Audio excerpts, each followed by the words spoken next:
The whole street found out she was carrying the Mafia boss babies. Elena wanted to keep the pregnancy private, hidden from gossip, enemies, and the dangerous world Dante ruled. But when Marco attacked her in public, Dante did just defend her. He claimed her. In front of tourists, cameras, and half of Florence. He called her the mother of my children. And with one sentence, Elena's quiet life vanished forever.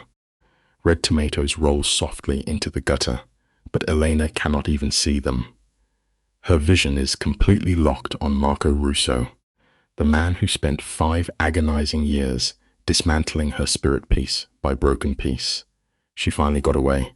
3 quiet months of healing, entirely ruined in a single afternoon. Marco raises his voice, making sure every stranger hears him mock the way she walks. She just wants the earth to swallow her. She quietly asks Axe to pass, gripping whatever dignity she has left. But Marco is not alone today. He has a young blonde clinging to his arm, wearing a dress that costs a fortune. Here is the hard truth about people like him. A toxic heart always needs a shiny new distraction to hide its own hollow reality. Marco is smiling, completely unaware he is digging his own grave. Stay with me here, because the cruelty goes even deeper. That girl on his arm is Alicia, the very same woman Marco hid in the shadows during the dying days of their marriage. The one he swore meant absolutely nothing. Marco laughs a sharp, ugly sound, mocking Elena for doing something as simple as buying groceries. He plays the victim for the crowd, pretending he spent years trying to save her. Strangers are lifting their phones to record her humiliation. The heat of shame burns Elena from the inside out. As Marco steps closer, she catches his cologne. It is the same scent that once meant home, before she knew the monster underneath. She begs him to walk away. Just remember, the loudest person in the room is almost always the weakest, desperate to hide their guilt by breaking someone else. Marco leaves no scar untouched. He mocks her body, criticizing the loose dress she wears. Every word strikes her like a physical blow. Elena instinctively rests a hand over her stomach. She is 13 weeks pregnant. The world cannot see the life growing inside her yet, but she feels every flutter. Marco calls her pathetic, while Alicia giggles, holding onto him like a grand prize. He tells the crowd that divorcing Elena felt like leaving a prison cell. Elena quietly begs him to stop. In that agonizing second, she searches his face for the boy she loved years ago. But he is entirely gone.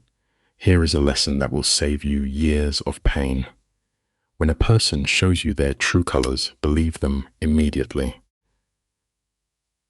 The charming boy was only ever a mask for the cruel man standing before her. Marco doubles down, shouting that he has barely started.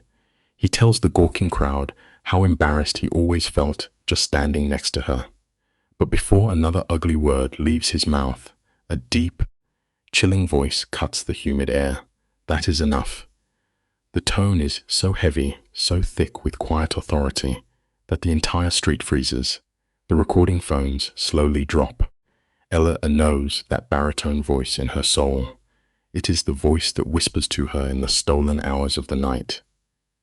Dante Valieri steps out from the shadow of a cafe.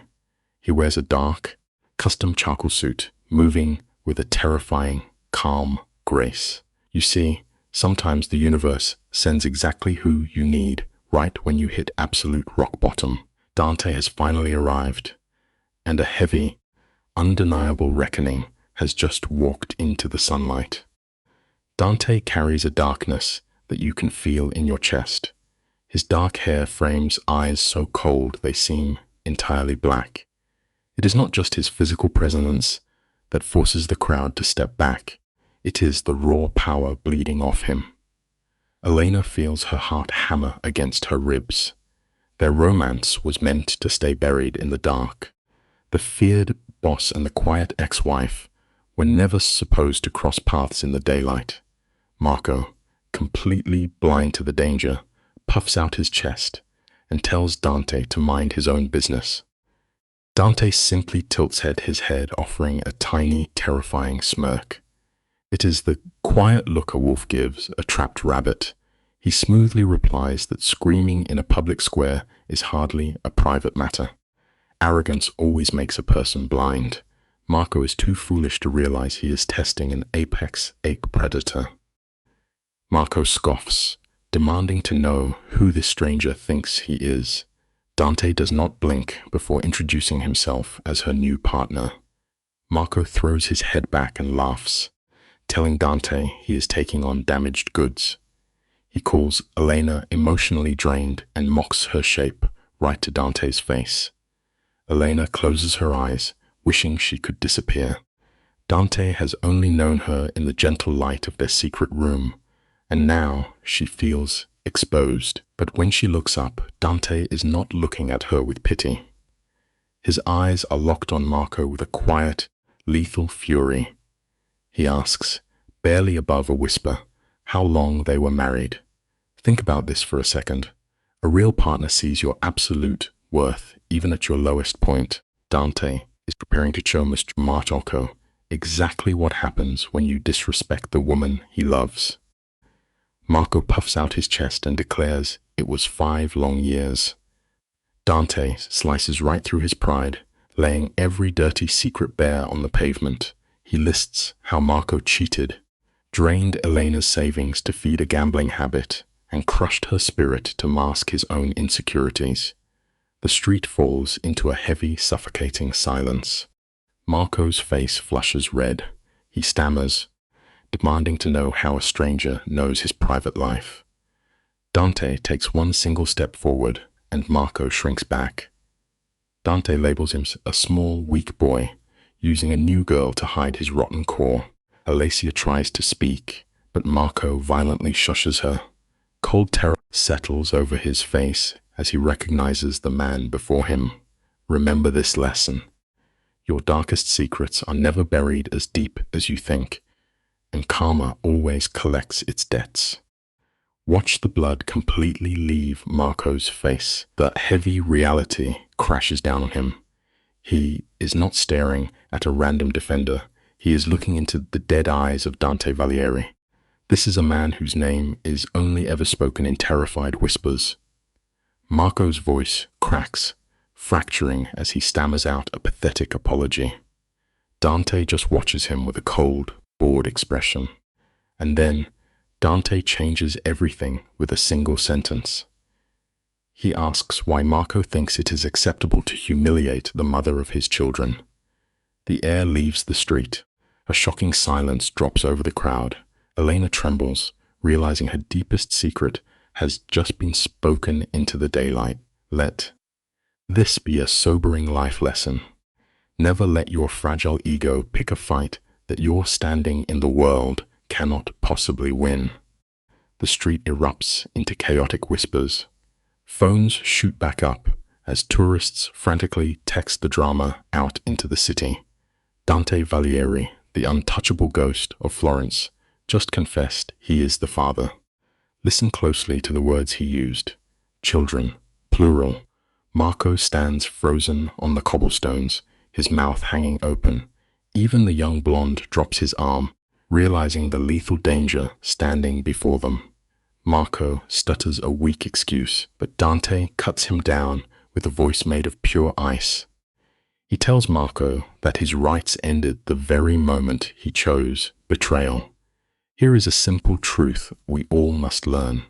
Never throw away someone who loved you faithfully, because time will show you exactly what you lost.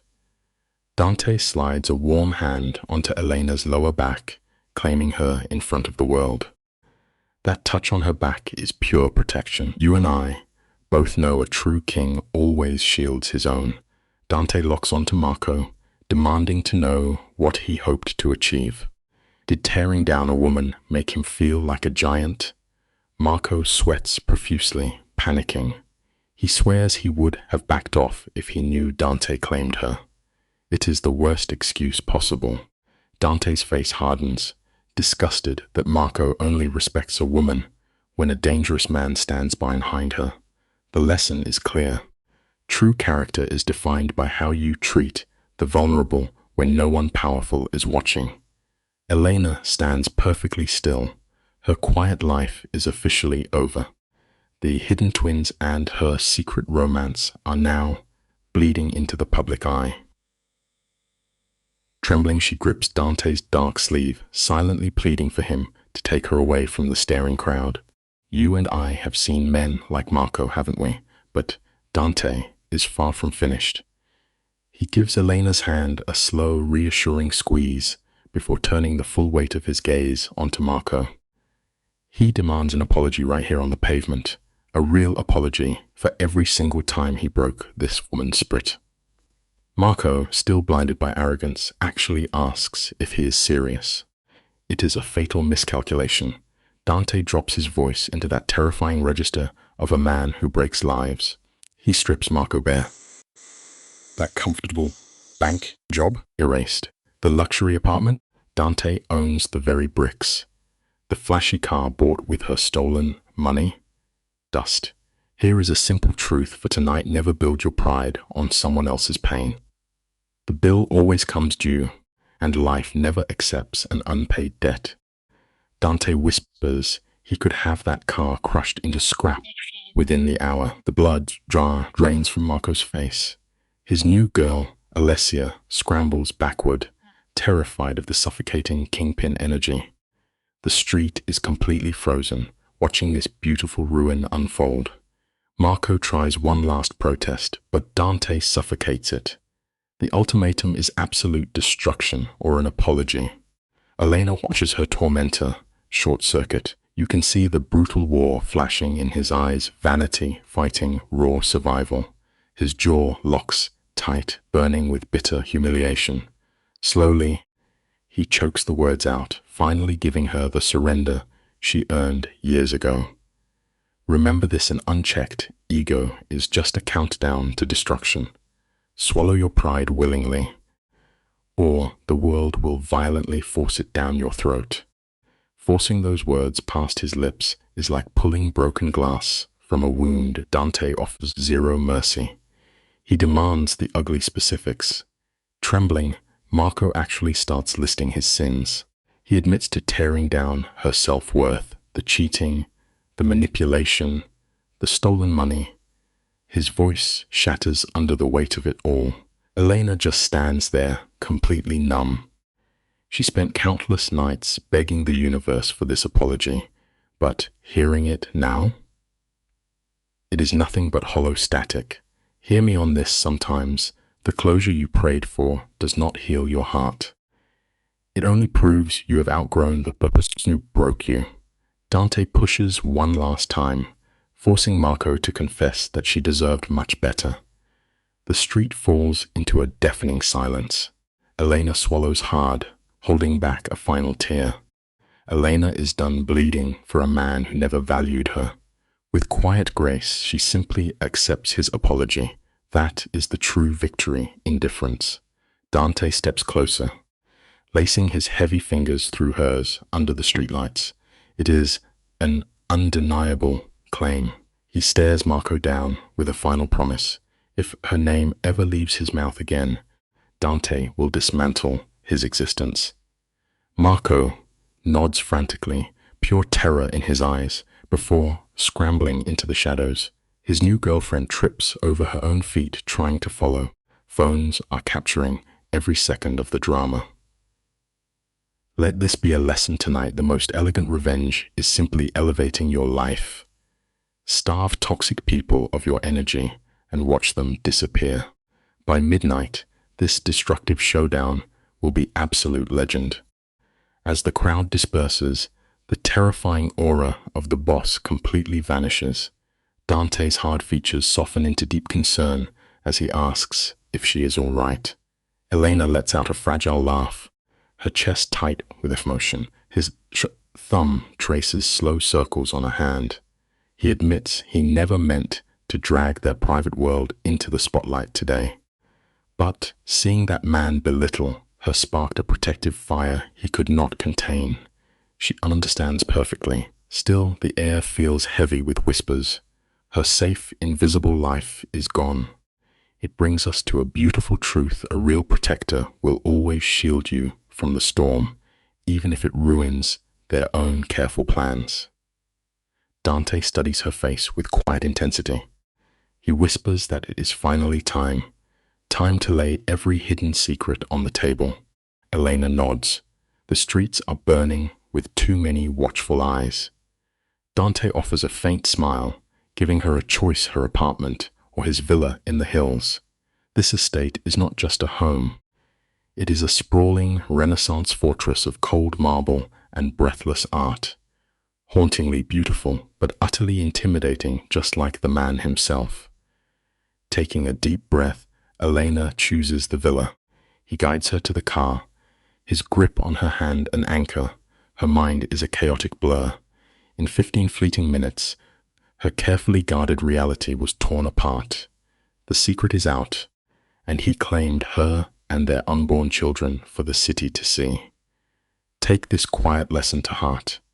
Sometimes, the safe little life you desperately cling to must shatter completely, just so you can finally step into the destiny waiting for you. Elena glances at the imposing man beside her.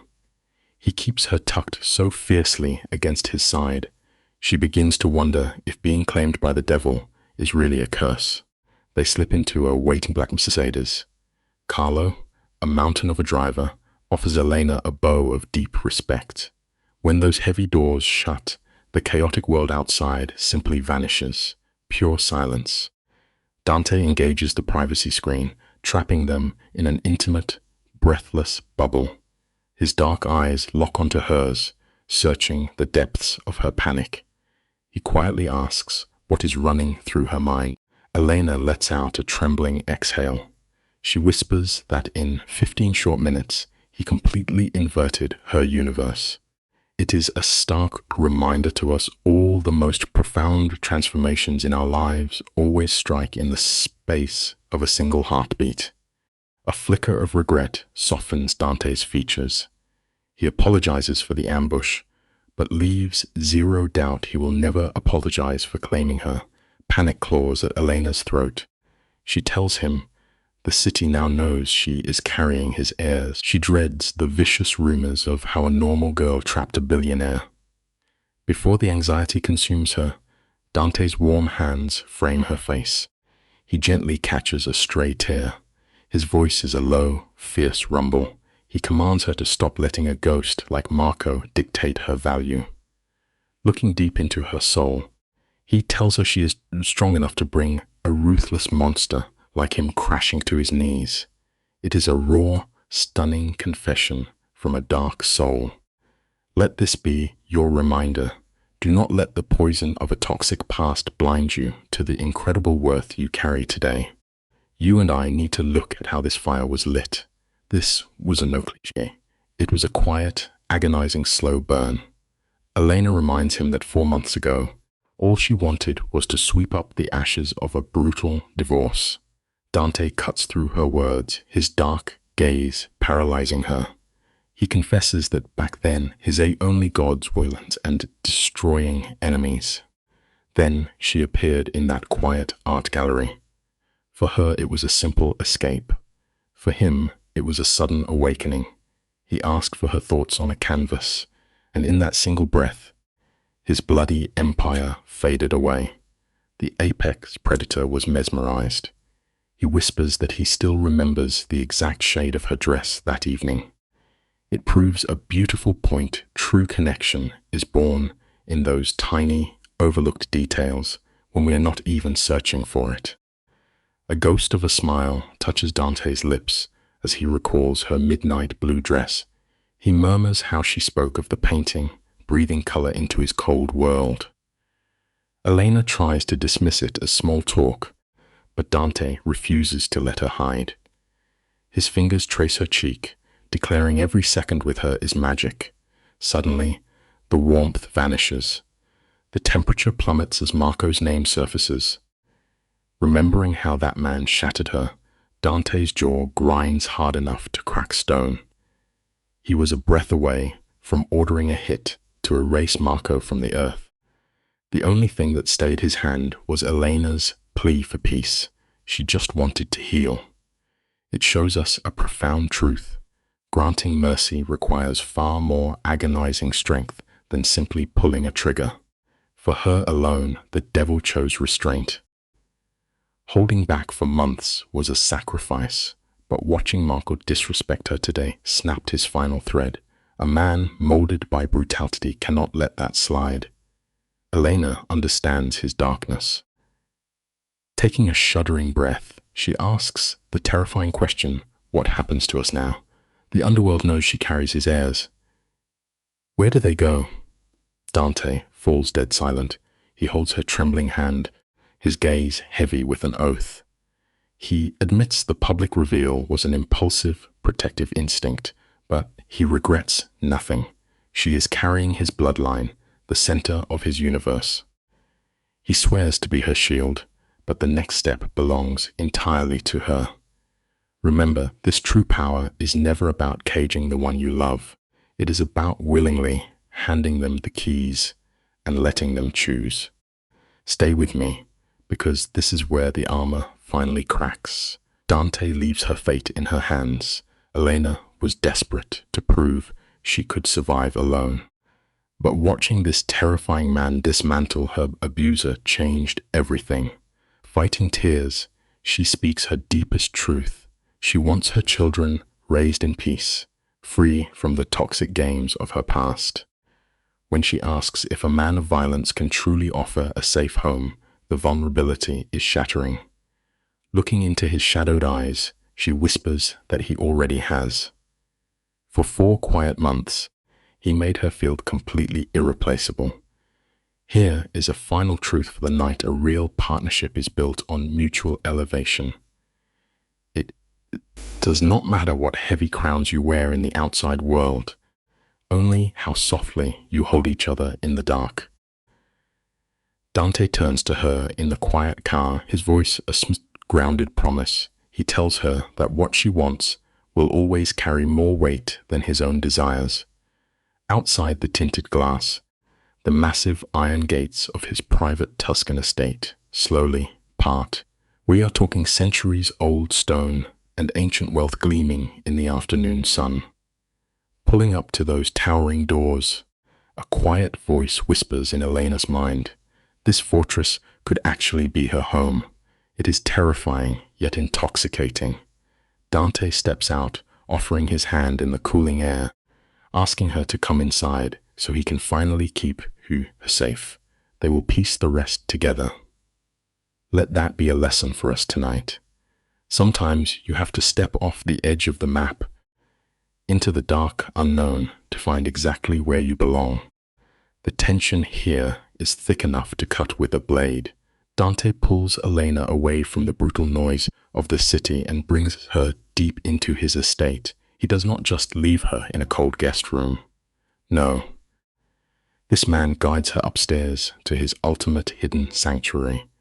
Imagine a room lined with old books, heavy leather chairs, and quiet windows overlooking the gardens.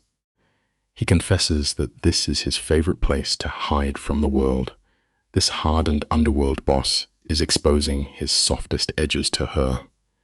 He treats her like absolute royalty, fussing over whether she has eaten before stepping out to find his housekeeper. You and I both know how rare this is. When someone strips away their armor and lets you into their safest space, you honor it.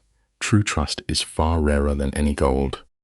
Elena sinks into the heavy chair as the gravity of the night crashes down. She instinctively presses her hands to her stomach. She is carrying 2 little heartbeats, twins.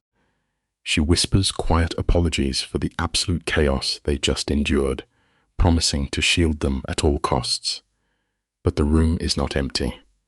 Dante is standing in the doorway, watching her with a softness that defies his violent reputation. His voice is steady as he tells her those babies already know they are deeply loved. When her toxic ex was screaming in the street, her very first reflex was to cover her stomach. She was ready to take the hit. The lesson is simple, my friends. A parent's protective instinct is the fiercest force on this earth, and real ones will always recognize it. The air grows heavy as Elena finally speaks the truth. She admits she has known about the twins for 3 agonizing weeks. Her voice shakes as she confesses her deepest fear.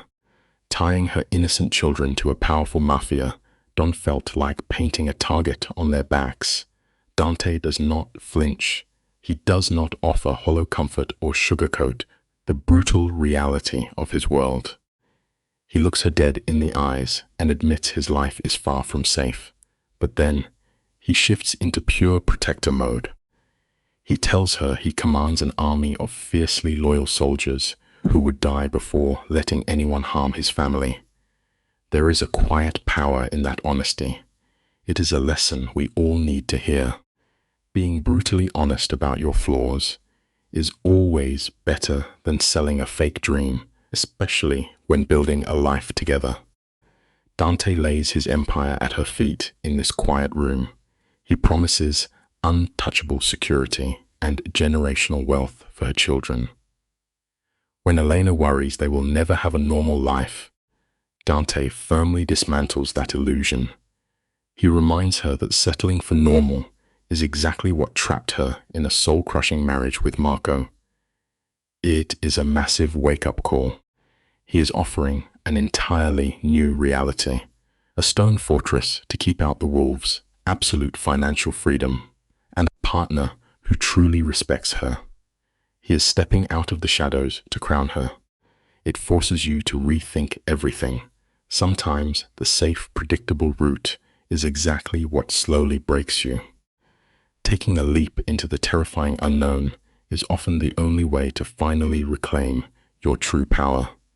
The pace of this night is moving fast.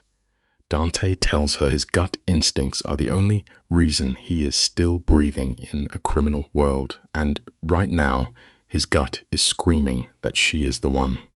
He wants to make this permanent. But notice what he does next. He hands her the reins. She can retreat to a quiet guest suite, or they can build this empire together. The choice is entirely hers. Elena looks at this terrifying enforcer, the man who just shattered her ex in the streets, and she sees the raw heart beneath his heavy armor. He is laying his soul completely bare. The lesson tonight is written in the silence between them. True strength is never about raw power or fear. True strength is having the courage to stand completely vulnerable in front of the person you love. Here is the beautiful irony. This ruthless mob boss is standing there, quietly terrified that the woman in front of him will walk away. But Elena refuses to run. She is completely done playing it safe. Cowering in the shadows only trapped her with a man who slowly erased her identity. With Dante, the fog clears. He remembers the small details. He values her mind. He looks at her like she is the center of his world. When Dante asks if she is really saying yes, she looks back and agrees to take the gamble. The shadows immediately lift from his face, replaced by a profound, breathtaking relief. Take this lesson with you tonight. Never allow the ghosts of past trauma to convince you to shrink yourself. Stand tall and demand the absolute respect you deserve in this life. Dante pulls her into his chest, holding her with a fierce gentleness, acutely aware of the lives she carries. He whispers a vow, swearing to prove she made the right choice. Miles away, her bitter ex is likely suffocating in his own ruined reputation. But Elena could not care less. For the first time, the outside noise fades into total silence. She feels anchored. Dante's rough hand rests delicately over her stomach as he softly asks about the babies. A warm smile breaks across her face as she tells him they are healthy, with strong, beating hearts. There is a deep truth hiding in this scene. Let bitter people talk their trash in the streets. True peace is always built behind closed doors, surrounded by those who fiercely protect your energy. It is moving to watch this hardened crime boss unravel over two tiny, unseen heartbeats. Dante asks if they are boys or girls, his voice thick with wonder. When Elena says it is too early to know, she hesitates, asking if he has a preference. His response is absolute. He will love them fiercely, simply because they belong to her. That raw certainty breaks last of Elena's walls. She finally exhales, confessing the dark anxiety in her chest. She is terrified of failing as a mother, terrified that the violent shadows of his world will swallow them whole. It is a moment of agonizing vulnerability. We have all stood on that edge. Imposter syndrome can cast a long shadow over our greatest blessings. But the second you speak those dark fears aloud into the night, you strip them of their suffocating power. You and I have to appreciate how Dante catches her in this free fall. He does not dismiss her panic. Instead, he grounds her, assuring her that every good parent is terrified, and they will shoulder that weight together. Then, the warmth in his eyes cools into absolute steel. His voice drops, carrying the lethal weight of his title. He makes a solemn blood oath that anyone who casts a wrong shadow over their children will learn a brief, fatal lesson. It is a chilling promise of violence, yet in that room, it wraps around Elena like the safest blanket she has ever known. The tension breaks when a gentle knock sounds, and Maria pushes the door open with warm food. It leaves us with this thought: find a partner who will hold your anxious heart, but will gladly burn the world down just to keep you safe. The atmosphere shifts the moment Maria walks in. The head housekeeper steals the scene, carrying a tray of fresh bread, cheese, and a steaming pot of herbal tea for expecting mothers. Our word travels fast here. The staff already knows. Maria offers Elena a rich, knowing smile, whispering that the silent halls are desperate for the sound of running children. Elena is stunned, but Dante just chuckles, admitting Maria is going to spoil those babies without mercy. There is something profoundly human about watching a feared crime boss yield to the gentle authority of a housekeeper. He slides the plate toward Elena, telling her to eat. Hold on to this truth tonight. Tending to your physical health is the bedrock of everything, especially when building a completely new life. After the adrenaline fades, reality sets in with the rumble of Elena's stomach. Surviving heartbreak takes a physical toll. She sits there eating in comfortable silence, while Dante simply watches her. He looks at her as if she is the only light in his dark world. Suddenly, the spell breaks. Elena remembers her mundane 9-to-5 routine, muttering that she needs to call the gallery for a sick day. Dante casually shakes his head. He tells her to walk away from it entirely.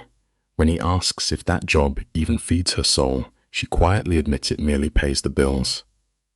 We all do this, do we not?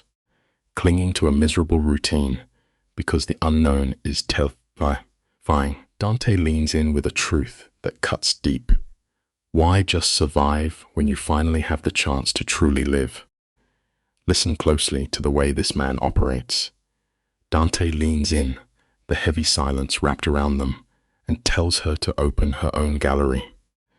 Chase the pure passion of art without ever glancing at a price tag. For Elena, this concept is genuinely terrifying. She has been drowning in survival mode for so long, dodging Marco and his endless manipulation, that dreaming actually feels dangerous. She whispers she has no idea where to begin, but Dante silences that panic. He tells her to breathe, focus on the pregnancy, and take her time. The lesson here is simple.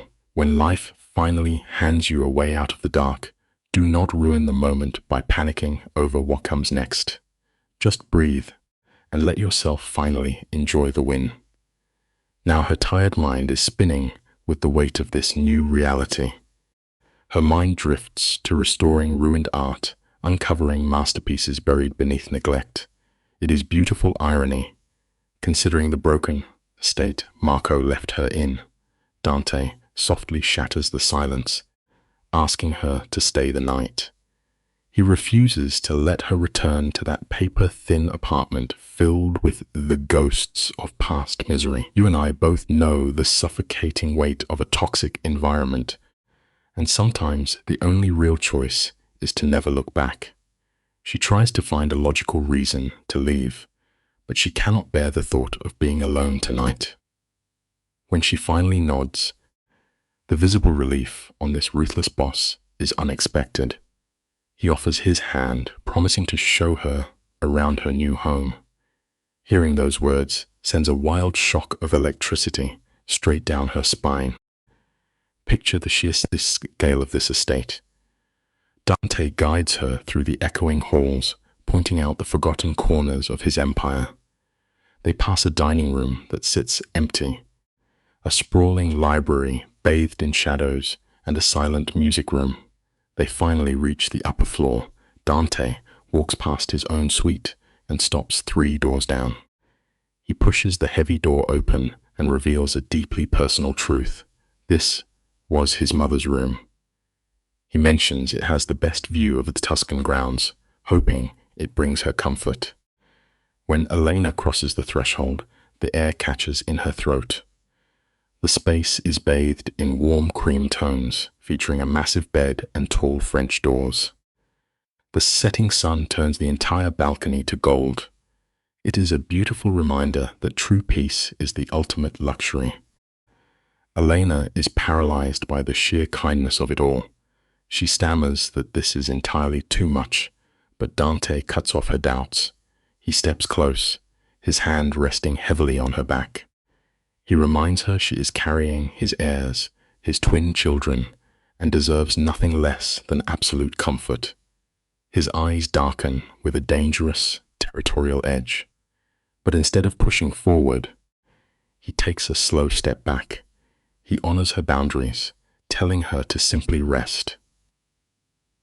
True power is not about taking what you want, but knowing when to give someone the space they need to heal.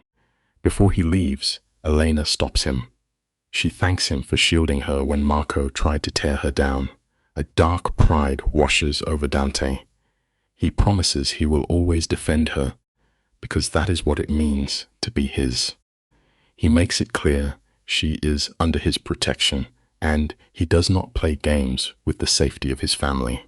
After he leaves, Elena steps onto the balcony, letting the cool Tuscan night wash over her. In the distance, the lights of Florence burn against the dark. She knows Marco is out there right now, crying to anyone who will listen and playing the victim. The city is probably tearing her name apart, wondering how an ordinary girl captured the most feared man in Italy. But standing here, Elena feels untouchable. Shrinking yourself to make a weak man feel big is a tragic waste of your own potential. She decides tonight is the end of playing small. She rests her hands on her stomach, feeling a fierce, raw connection to the 2 tiny lives growing inside her. In the quiet night, she whispers to her unborn twins. She confesses their father is a deeply complicated man. He is dangerous, wielding terrifying power, but his protective instinct is absolute. For the first time in years, someone makes her feel like she matters. A soft knock breaks the silence. Maria, the housekeeper, enters carrying a stack of soft nightgowns, promising a full wardrobe by morning. Elena offers her genuine gratitude. Before stepping out, Maria pauses. Radiating maternal warmth, she drops a heavy truth. She tells Elena that, despite the brutal rumors, Dante is a good man at his core. She watched him grow from a boy into a ruthless boss, and he has never looked at another soul the way he looks at her. Love often hides behind the hardest armor. Elena slips into the soft silk and sinks into the massive bed. The Tuscan countryside is so silent, the faint chirp of crickets feels loud. Logically, she should be terrified. She just destroyed her toxic ex, triggered a scandal, and tied her fate to a dangerous mafia don. But instead of panic, a strange warmth blooms in her chest. Hope. Sometimes, hitting absolute rock bottom is exactly the painful step you need to build a solid foundation. She lies there, daring to believe this terrifying man might actually give her the loyal family she has been starving for. The dark night wraps around the stone villa, keeping the chaotic noise of Florence far away. As her eyes flutter shut, Elena finally understands that her life is not going to end as a tragic punchline on the street. Her story is finally shifting into high gear. Morning sunlight floods the room, pulling Elena from sleep. For a second, she forgets where she is. The air smells of sweet lavender instead of bitter city exhaust. Then, the memories crash over her. The showdown with Marco, Dante stepping up to claim her, the sheer scale of this estate. She sits up, resting a palm on her stomach. 13 weeks, and these unborn twins have already rewritten her destiny. A knock interrupts as Maria brings in a breakfast tray fit for royalty. She sets it by the balcony, casually mentioning, "The Don had to head into the city for early business, but will return by noon. You and I both know the cold truth." When a man like Dante has early morning business, someone out there is having a truly terrible day. Picture the luxury of this morning. The most powerful man in the city left strict orders for Elena to relax and enjoy a massive feast. Maria plays the ultimate caretaker, stacking her plate with pastries and reminding her she is eating for 3. Elena steps out to the balcony, gazing over the red roofs of Florence like she is living inside a painting. But peace is always fragile. Suddenly, her phone goes absolutely nuclear. 47 missed calls, over 100 frantic texts. She opens her social media, and a post from a vicious gossip page sits right at the top of her feed. It proves a harsh reality of life. No matter how beautiful your new sanctuary gets, you can never truly ignore your past problems forever. They always find a way to bleed right back into the morning light. The headline screams about Dante Valeri's secret baby mama. Below it is a grainy paparazzi shot of the towering boss, shielding her from the street. But the comment section is pure toxic waste. Strangers are losing their minds, calling her a nobody, and claiming she purposely trapped a billionaire with a pregnancy. Some creep even dug up her old, miserable wedding photo with Marco just to drag her name into the dirt. Elena sits there, her hands shaking so hard she can barely hold the phone. Her appetite vanishes instantly.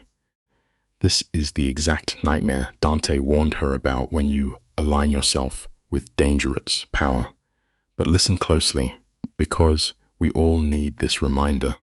Miserable people will always tear down a blessing they do not understand. Never let the incredibly cheap opinions of angry strangers dictate your own priceless self-worth. Elena flinches when she spots Dante standing in the doorway. The boss has shed his tailored suit for dark jeans, looking human instead of like an untouchable don. His eyes instantly clock her panicked face. He knows exactly what is wrong. He crosses the room, takes her trembling hands, and demands the phone. She tries to force a smile, but Dante sees right through the mask.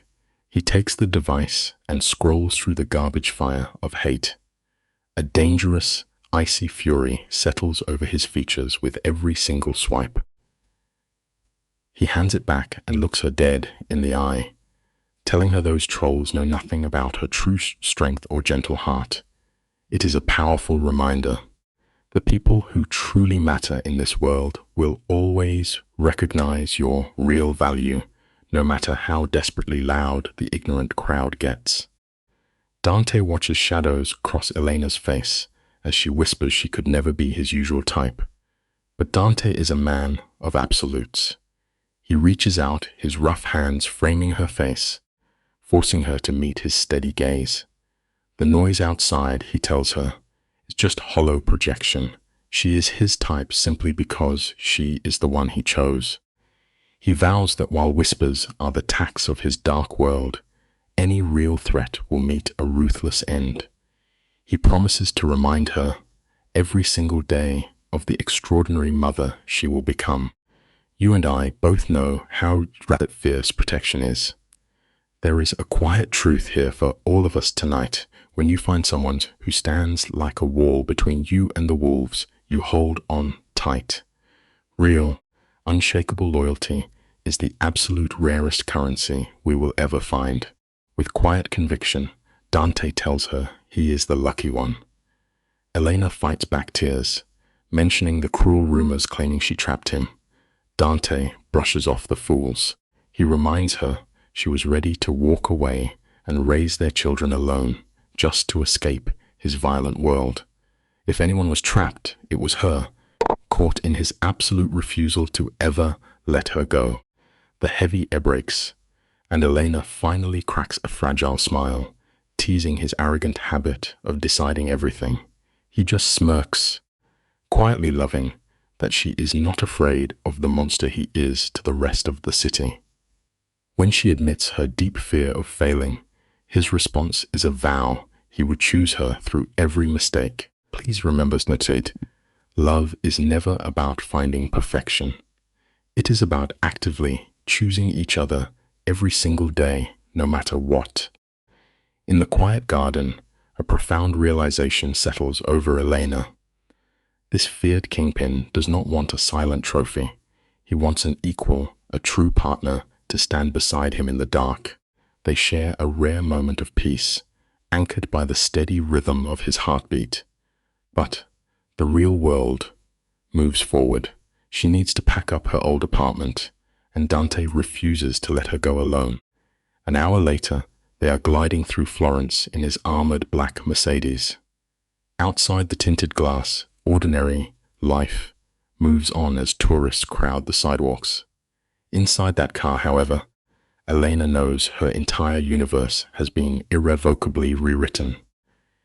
It just goes to show that the most terrifying leaps into the unknown are often exactly what we need to find the partnerships that truly save us. The tension in the historic streets is thick enough to cut. Pedestrians stop and stare at the idling vehicle, whispering nervous rumors. They all know the dangerous shadow lurking behind that dark glass. Soon they arrive at her fourth floor, walk up in a crumbling neighborhood. Elena used to find comfort in these creaky floorboards, but with the city boss standing behind her, the space feels suffocatingly small. She turns the key, her stomach twisting with deep embarrassment. He steps into the single cramped room that holds her entire existence. Yet Dante does not flinch. His expression remains completely neutral, offering absolute respect instead of pity. It is a quiet, powerful reminder that the right person will never make you feel ashamed of the difficult road you had to walk. Instead of dismissing her haven, Dante tells her he sees her spirit in every detail. He traces her stacked art books and studies the fit paintings on the walls. Elena confesses that this room was her first taste of freedom after escaping a suffocating past. Without missing a beat, Dante offers to buy the building so she can keep it as a private studio. You and I both know a massive green flag when we see one. But Elena is finally done playing small. The frightened girl who needed a hidden sanctuary is gone. She opens her suitcase, and the untouchable enforcer of Florence quietly steps up, gently folding her dresses with his heavy, calloused hands. Real power is never about dominating someone. It is simply about softly supporting the ones you love when they need it most. While packing, the heavy memories finally spill out. Elena softly says they need to talk about Marco. Dante freezes, a delicate sweater held in his dangerous hands. He tells her in a low voice that she owes him absolutely no explanations. But she needs him to know why that ghost makes her hands shake. She sinks onto the bed, and Dante gives her his undivided attention. She paints the picture of a young girl full of ambition, swept off her feet. 6 months later, a wedding ring. Then the charm corroded. It started with subtle jabs about her weight, cruel jokes, and slowly cutting her off from her friends. It is a tragic reality we often face in life. Red flags usually look exactly like red carpets at first. Please, never turn a blind eye to the small, early warnings. It was a masterclass in emotional destruction. Elena slowly erased her own identity just to keep the peace. She abandoned her dream career because he constantly whined about her paycheck. For 5 agonizing years, she played the invisible wife while Marco gambled away her savings and betrayed her. The deepest tragedy. She actually bought into his lies. She believed that if she just shrank herself down, he might finally love her. Listening to this, Dante stands perfectly still, his jaw locked so tight it looks carved from granite. The breaking point came when she found texts to another woman. When confronted, Marco felt no remorse. He blamed Elena for his own sins. She filed the divorce papers that same day. Let her painful journey be a vital lesson to us all. Never, ever let a broken person dictate your true value. Even after leaving that nightmare, Marco's toxic whisper still haunted her mind, convincing her she was nothing. Dante absorbs this in a heavy silence. When he finally speaks, his deep voice is saturated with a lethal, restrained rage. He tells her plainly that if he had known this history yesterday, Marco would already be buried. Elena looks down, admitting she kept it a secret because she just wanted to find some peace. But Dante begins to pace the room, radiating the dark energy of a true underworld boss. He lists the unforgivable crimes. The man shattered her spirit, drained her accounts, and tried to humiliate her in public. He stops, locking eyes with her, explaining the vast difference between petty revenge and cold, absolute justice. Sometimes you simply must bare your teeth to protect your peace. Stick with me here, because this is where the dynamic completely shifts. A freezing smile spreads across Dante's face. He makes a chilling promise he will not lay a single finger on her ex-husband. A man with his resources has darker ways to dismantle a life.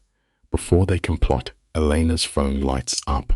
She answers, and a sleazy reporter immediately starts digging for gossip about fake pregnancy rumors. Panic sets in. Elena quickly hangs up, but the phone keeps vibrating. Dante smoothly reaches over, taking the device from her trembling hands.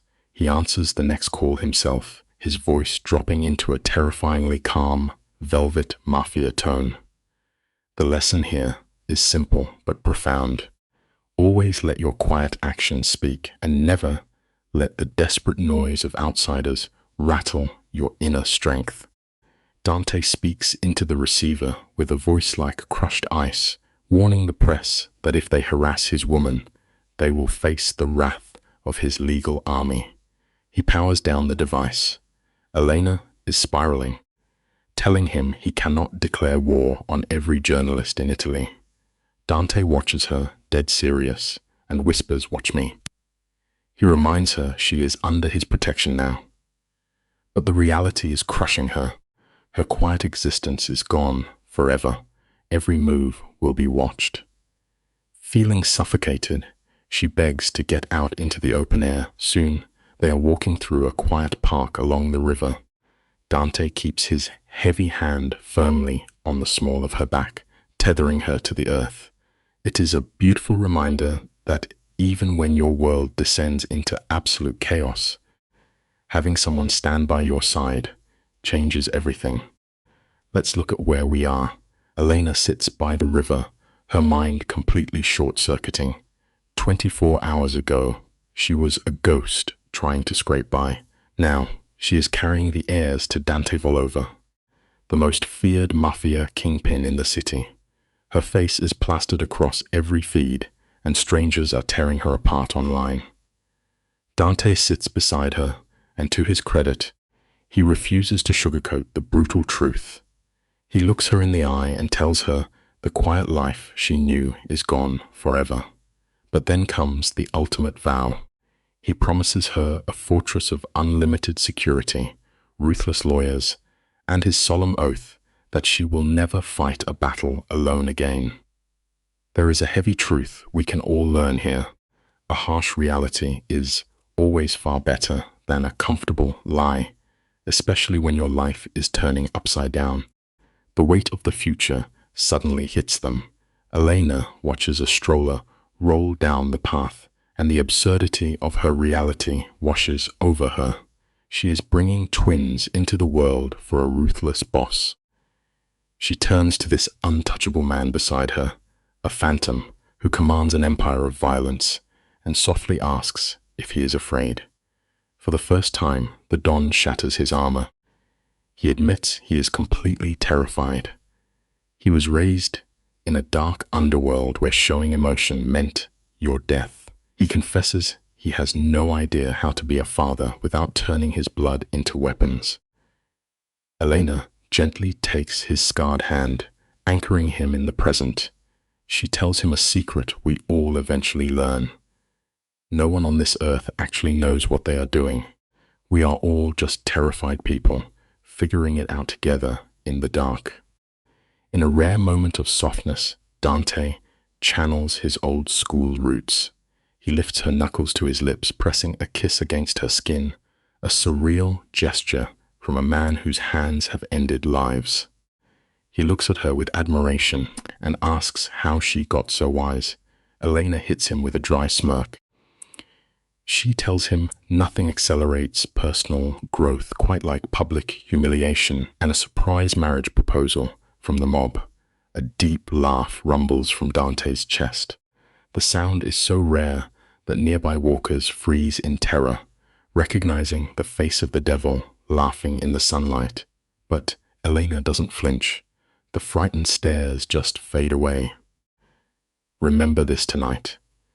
When you finally find the person willing to stand and fight for you, the opinions of passing strangers mean absolutely nothing.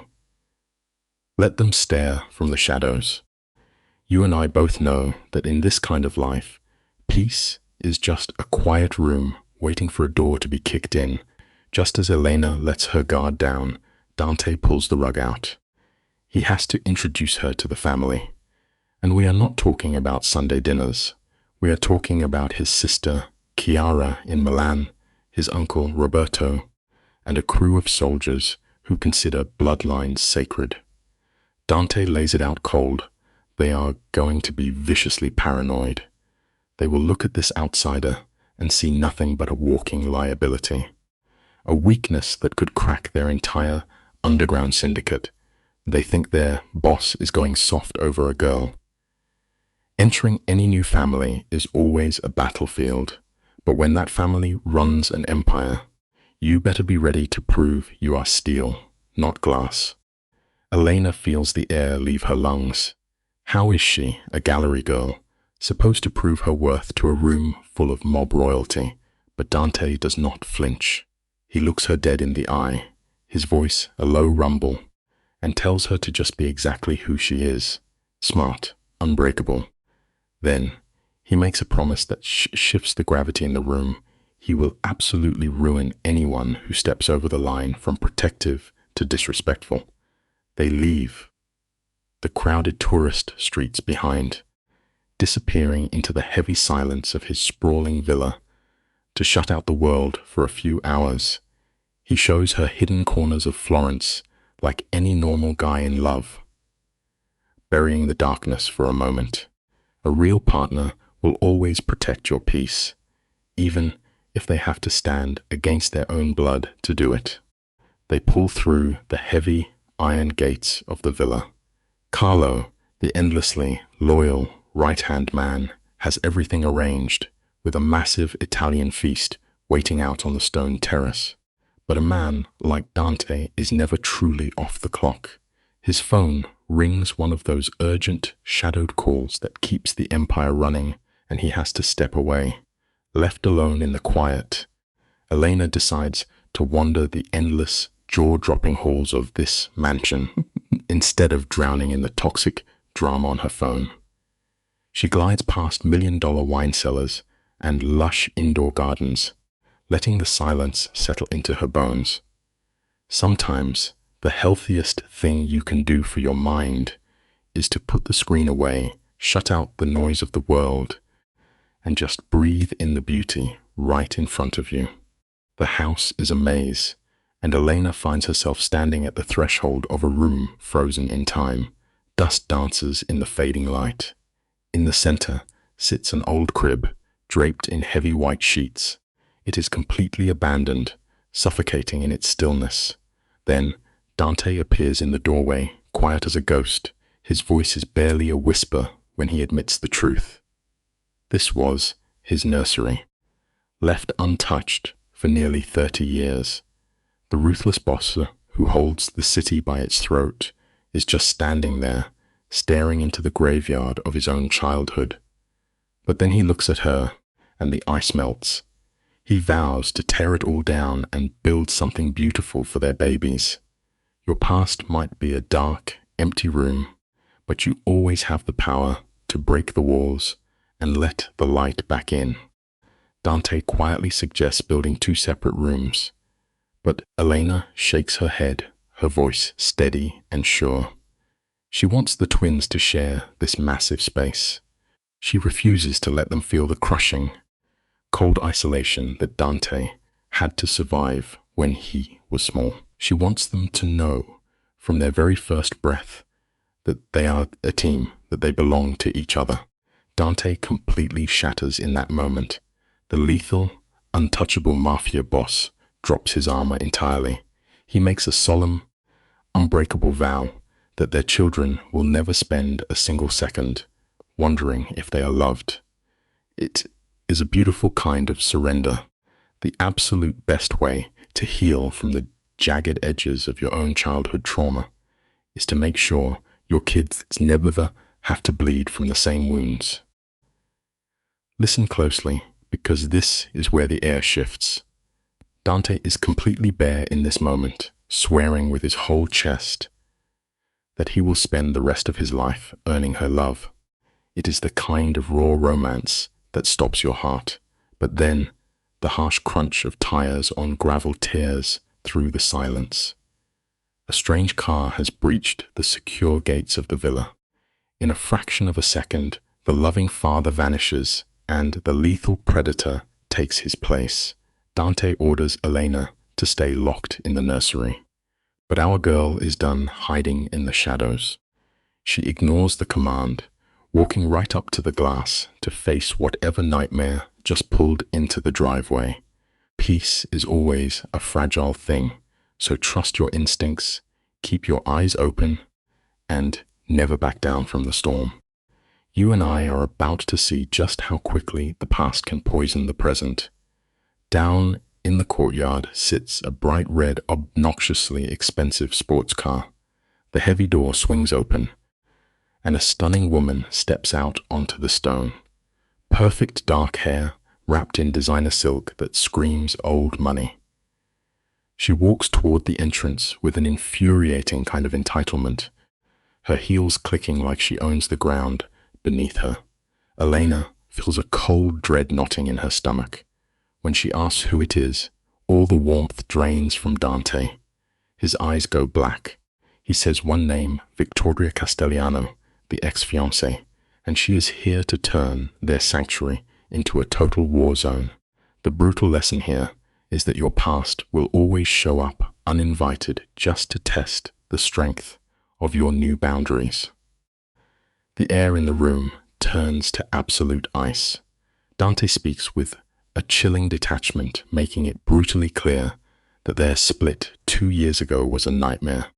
He had forbidden her from ever stepping foot on his property, yet here she is, Elena feels her pulse hammering in her throat and quietly offers to stay hidden upstairs. But Dante does something incredible. He turns around, his eyes fiercely protective, and refuses. He tells her she is the mother of his children, and this is her home now. There is no more hiding. Before the weight of that promise can even settle, the heavy front doors swing open. Victoria calls out his name like a ghost demanding to be seen. Never let the loud echoes of someone else's history make you feel like a shrinking guest in your own life. Grips Elena by the hand, lacing their fingers together in a silent promise that they are walking into this fire together. They descend the grand staircase to find Victoria lounging in the hall. She looks immaculate, radiating a cold, untouchable arrogance. The second she locks eyes on them, her gaze sharpens into a toxic, mocking glare. She laughs, tossing out a venomous insult about Dante getting trapped by some basic gallery girl with a perfectly timed pregnancy. It is calculated, filthy disrespect. Dante instantly turns to ice, his voice a low, lethal warning as he orders her out. But Victoria just smiles, claiming she drove all the way from Milan just to chat. Sometimes miserable people will try to shrink you just to feed their own starved egos. Do not let them win.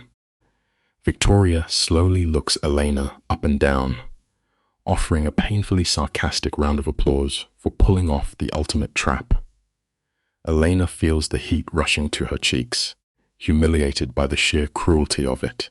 But before she can defend herself, Dante steps perfectly in front of her, shielding her from the venom. He delivers a bone-chilling warning, telling Victoria to fix her tone or face the consequences. Victoria simply flashes a hollow, terrifying smile. She steps further into their home, her eyes flashing with malice, pointing out loudly that Elena does not even have a ring on her finger. She is desperate for blood. Dante snaps, roaring that his life is none of her concern. Toxic people will always hunt for your deepest insecurities, which is why a fiercely loyal partner is everything. Now Victoria tries to play the victim, her voice trembling as she talks about the empire they were supposed to build, claiming he threw it away over one little mistake. Dante does not hesitate. He drops a hammer on her lies, revealing that her little mistake was sleeping with his business partner in his own bed. Elena freezes. The woman is entirely unhinged, acting as if a pretty face excuses absolute treason. Victoria rolls her eyes, accusing him of being too rigid before turning her sharp tongue back on Elena, mocking the idea that a sweet girl could survive a monster. Dante loses his patience, barking at her to state her actual business. The fake warmth vanishes from her face. If someone dismisses their own massive betrayal as just a silly error, walk away and never look back. The shadow of Mafia politics is creeping into the room. Victoria leans in, claiming the crime families are in an absolute panic. They think Dante is losing his grip, risking an entire syndicate for a quiet girl with no ties to the underworld. But Elena is done standing in the background. She slips past Dante and steps right up to the flame, calling Victoria out for what she really is, a bitter, discarded memory. Victoria just laughs, a cold and condescending sound. She asks Elena what real value she could possibly bring to a billionaire besides carrying his heir. It is a brutal strike at Elena's worst fears. It hurts, but it proves one thing. People who are terrified of your quiet strength will always aim straight for your biggest doubts, just to watch you crumble. The air in the room grows heavy, like the stillness right before a thunderstorm.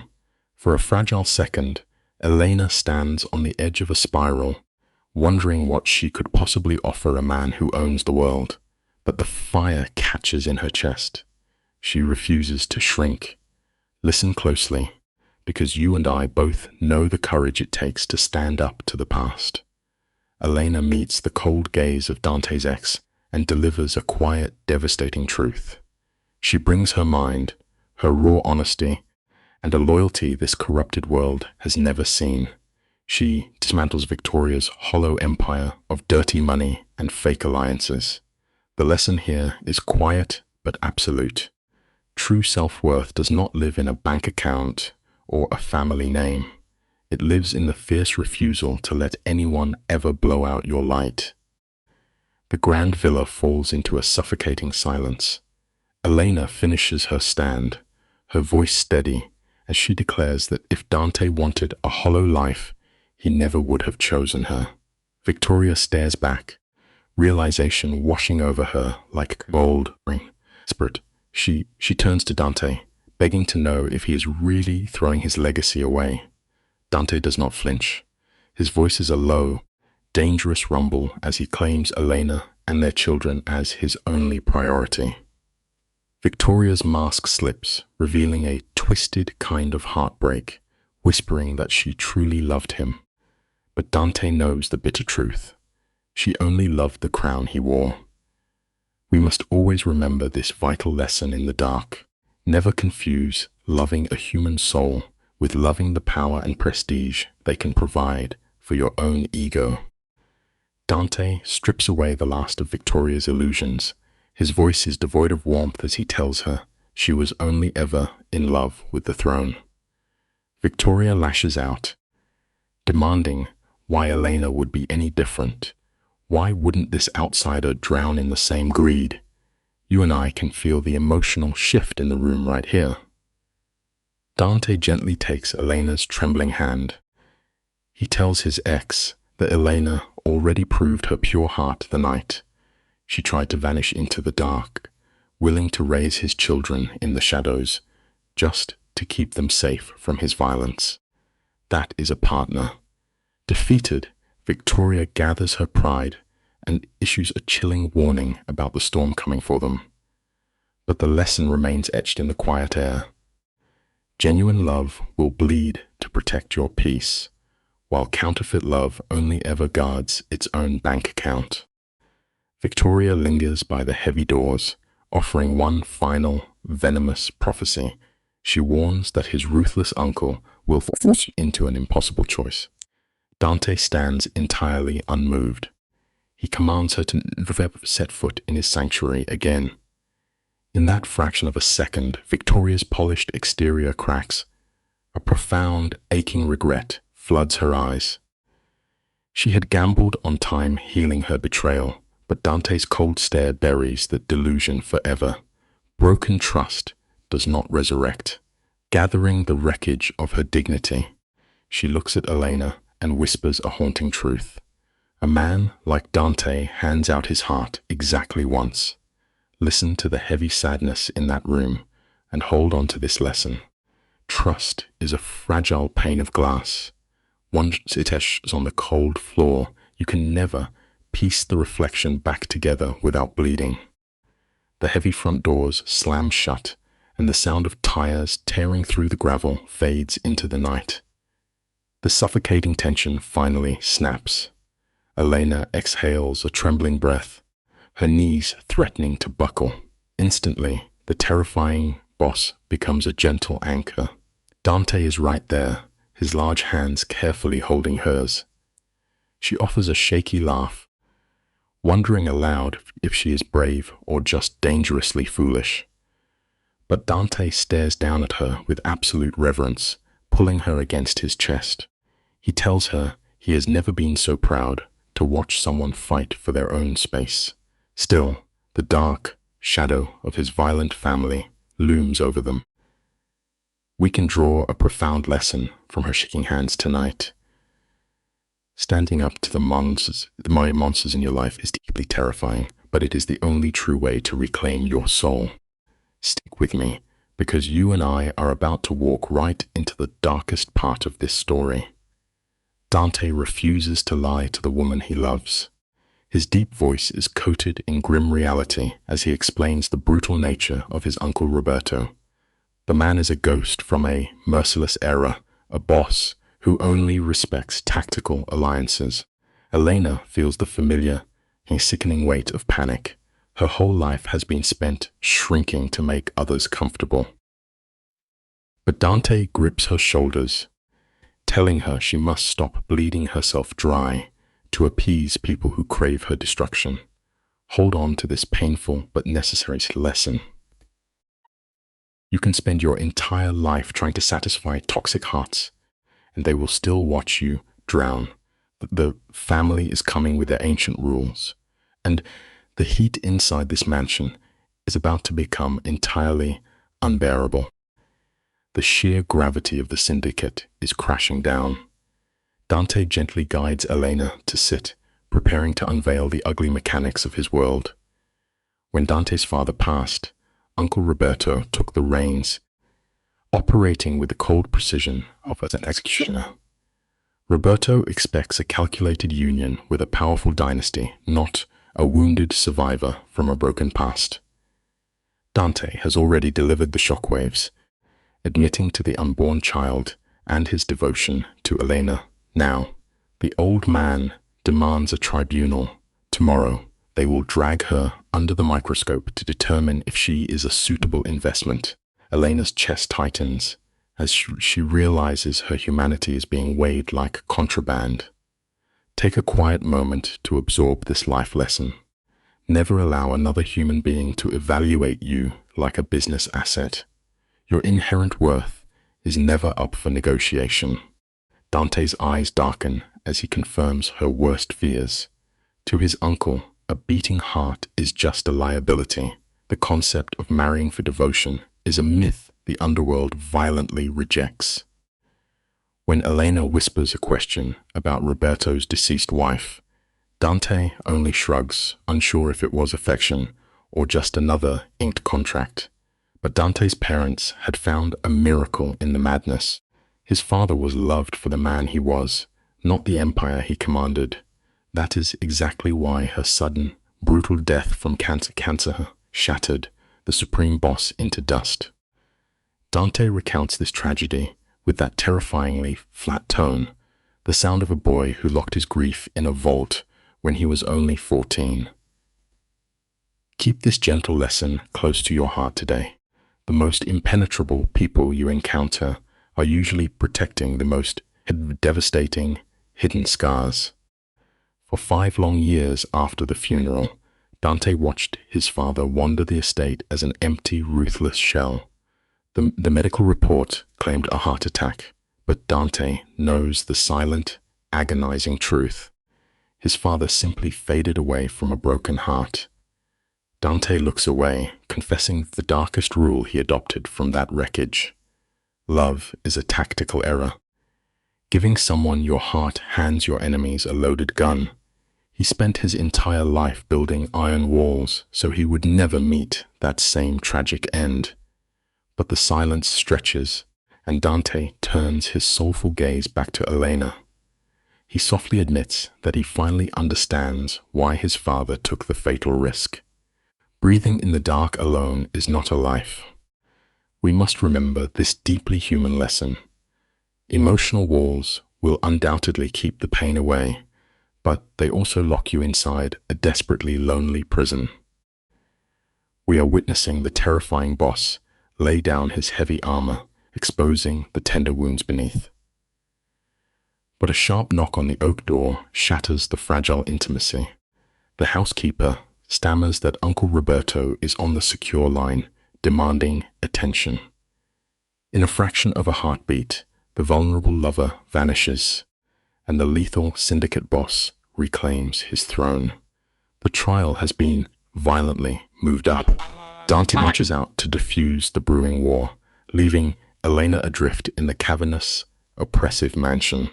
Seeking refuge, she wanders into his private library, overwhelmed by towering rows of ancient, leather-bound texts. The silence of the room offers a momentary shelter. Please remember this grounding life lesson. When things get loud, when absolute chaos crashes into your world, it is crucial to retreat to a quiet sanctuary and just catch your breath. Wandering the shadowed library, Elena S. fingers brush against a forgotten corner shelf. These are not ledgers of blood and money. They are fragile, worn-out children's tales, relics from a time before the cold swallowed Dante's humanity. She pulls out a battered picture book, discovering a note scrawled in a child's clumsy handwriting. Little Dante had written that his mother promised everyone a place to be wild. Elena swallows hard, an ache in her throat as she imagines the feared syndicate boss as an innocent boy, basking in the warmth of his mother's laugh. Suddenly, a low baritone echoes from the doorway, quietly confessing that those pages were his absolute sanctuary. It is a profound realization, bringing us to a beautiful life lesson. No matter how hardened someone appears, there is always a bruised inner child hiding in the shadows. Let us unpack this together. Elena gasps as Dante crosses the dim library. The harshness of the underworld has vanished from his features. He stares at the torn pages, his deep voice cracking as he shares how his dying mother read to him every night, fighting the agonizing pain just to protect his childhood. After she passed, the silence was so loud he could not bear to touch her things. Yet he secretly kept every book, defying his father's desperate attempts to burn the grief away. Dante slowly closes the book, his dark eyes finding Elena's. He softly admits that maybe he was just waiting for the right reason to open them again. For their own unborn child, it is a tearful truth, leaving us with one final lesson. Never throw away the beautiful fragments of your past. Those painful, lingering memories might just be the quiet compass that guides your future. Welcome to the midnight hour. Picture Dante, a man whose name whispers terror through the streets of Florence, sitting in the dim light, doing silly cartoon voices for his twins. It's a beautiful attempt to keep his mother's memory breathing. But the illusion shatters when Elena asks about his uncle. Dante's eyes go dead. Uncle Roberto just moved their meeting to tonight, playing twisted mind games to catch them off guard. Roberto claims that giving Elena time to rest proves she makes Dante weak. It's a cruel play. But remember this simple truth. Manipulative people will always try to rush your timeline to keep you off balance. Dante just wanted to give her a moment to breathe, but the wolves are already circling. Dante vibrates with rage, struggling to cage the beast inside him. He knows Roberto is marking his territory before Elena even steps into the room. Exhausted to her bones, Elena collapses into a leather chair. She looks up with heavy eyes and asks if her life will always be like this, constantly judged and treated like a threat. Dante refuses to feed her pretty lies. He tells her yes, at least, until she proves she can't be broken. But then he takes her trembling hands, his voice dropping to a gravelly whisper, promising to demolish anyone who disrespects her. Think about this tonight. Sometimes you don't just need a partner who holds the door for you. You need one who actively barricades it against the monsters outside. Let's pull back the curtain on this moment together. Dante confesses that his years of ruthless power grabs mean nothing compared to keeping her safe. But anxiety is eating Elena alive. She asks the agonizing question, what if loving her paints a target on his back? Dante doesn't blink. He tells her she gave him a reason to actually want a future. If the family calls that soft, let them. He flashes a lethal smile, swearing that anyone who mistakes his love for weakness will face a violent awakening. Keep this lesson close to your heart. Real strength is never about having a heart of ice. It's about what you're truly willing to protect. His only game plan for the uncle is simple. He tells Elena to just walk in there and be her brilliant, unapologetic self. Dante's gaze anchors her racing mind. He tells her to never apologize for her past. Earning the old man's approval would be nice, but Dante makes his stance clear. He chose her, and no arrogant boss will change that. Elena shivers, whispering that it's easy to act tough now, but sitting at that dinner table will be a brutal psychological war. Dante pulls her tight against his chest. They'll face this as a team, just as they always have. This brings us to a beautiful truth. A genuine relationship means walking into the fire together, never leaving your partner to burn alone. She leans into his embrace, listening to his steady heartbeat as the sun bleeds over the horizon. In 12 hours, she'll face Roberto, and the terror is real. Standing in the arms of a man who survived the darkest corners of this world, Elena feels a surge of fire in her veins. She survived the psychological destruction of her toxic ex. She dominated that public humiliation and silenced Victoria. She realizes she can survive one tense dinner with a bitter old man. Finding her courage, she asks Dante about the rest of the family. Who else must she win over? Dante smiles, mentioning his younger sister, Chiara, in Milan. He calls her the best of their bloodline, free from the poisoned Mafia politics. Let this be a comforting reminder for your own journey. You don't need the whole room to like you, only the ones who actually matter. Chiara has spent years waiting for a woman strong enough to truly challenge him. A deep laugh rumbles in Dante's chest. He tells Elena that when Chiara heard about her, she cheered for some good drama. This pulls a genuine smile from Elena. Relieved to have an ally in this snake pit, Dante corrects her. She has him. And Maria the housekeeper already treats her like royalty. The rest of the syndicate can fall in line or step aside. They spend the afternoon running conversational drills. Dante is arming her for a verbal war, exposing every trap his uncle might set. Later, they share a quiet dinner on the terrace, pretending to be a normal couple instead of two souls bracing for battle. Carry this thought with you. When the storms of life are gathering, you've got to actively carve out quiet moments of peace to anchor your heavy heart. Late that night, the heavy silence of the estate settles in. Elena sits in her room, finally checking her phone. The screen is flooded with messages.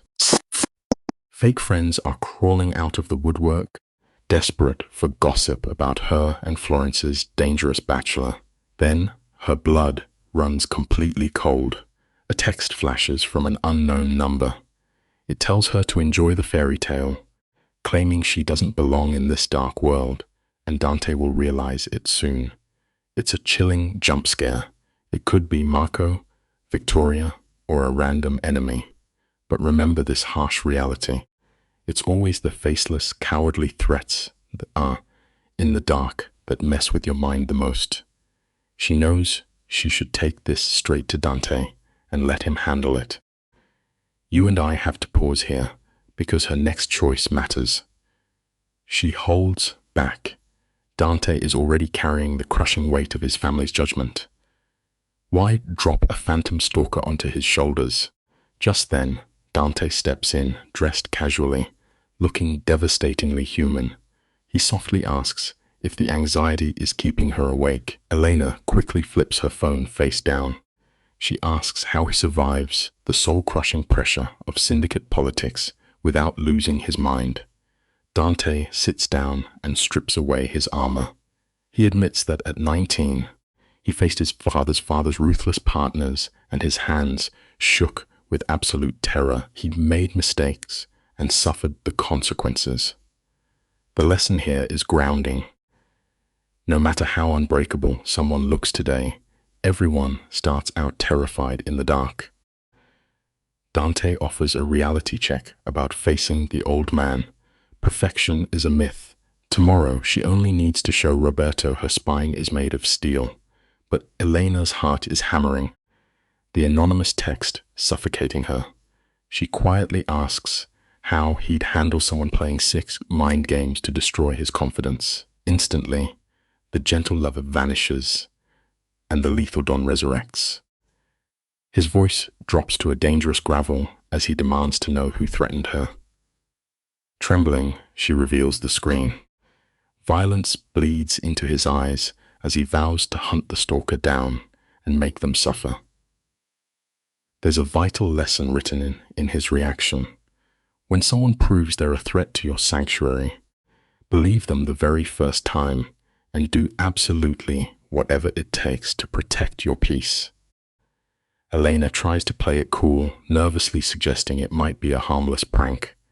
Dante isn't having it. In his brutal world, words are literal weapons, and anyone aiming them at her will face devastating consequences. He grabs his phone, ready to drag the city through hell just so she can sleep in peace. Taking her face in his hands, he lays down the absolute law. He'll obliterate anyone who tries to make her feel small. Yes, that level of extreme possessiveness is usually a glaring red flag. But to a woman who's only ever known betrayal, it feels like an impenetrable fortress. Take this life lesson to heart. Real loyalty never watches from the sidelines. It means standing directly in front of the people you care about the very second the fire starts burning. While Dante handles his dark business, Elena collapses against the mattress. Tomorrow is a brutal gauntlet, a razor-thin line between proving her worth and failing completely. She rests her hands on her stomach, focusing on the 2 tiny heartbeats inside her. For them, she'll face down any ruthless uncle. Morning crashes through the windows far too soon. The bright sun feels mocking for a day that feels like an execution. She barely slept, haunted by dark dreams. Then Maria walks in and drops a heavy bomb. The dreaded meeting with Roberto has been aggressively moved to up 11 in the morning. Let this be your takeaway today. No matter how exhausted your soul feels, sometimes you just have to drag yourself out of the dark and fight tooth and nail for the future you actually want. Elena's appetite vanishes.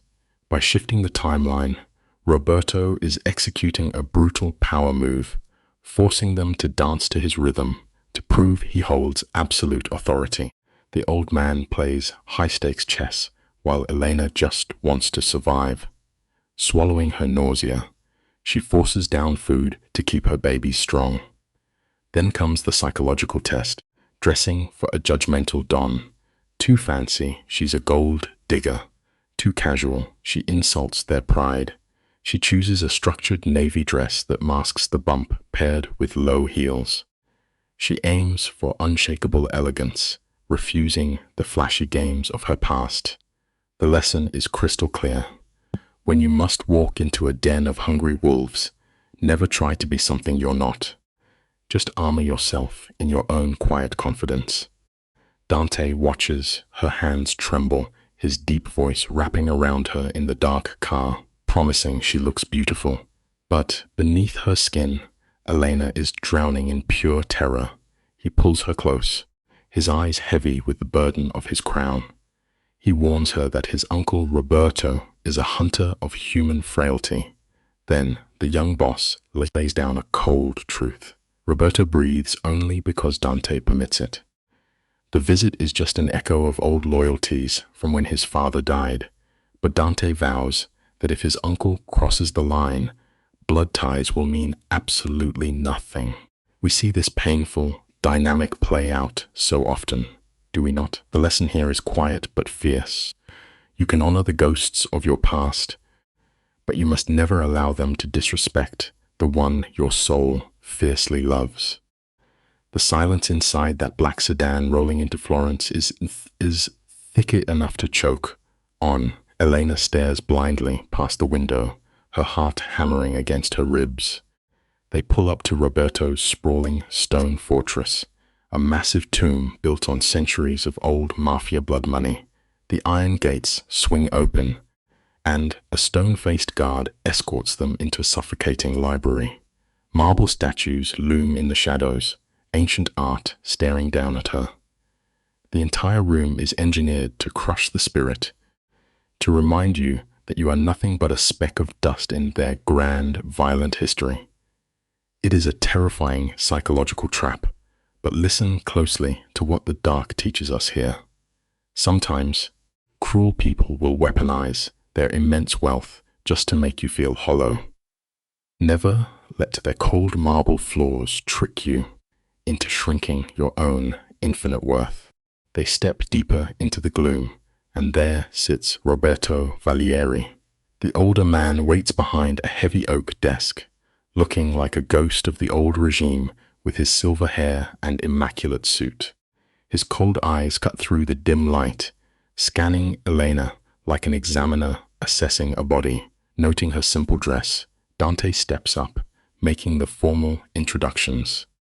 But Roberto deliberately leaves her trembling hand hanging in the dead air. It is a calculated, devastating strike meant to tear her down.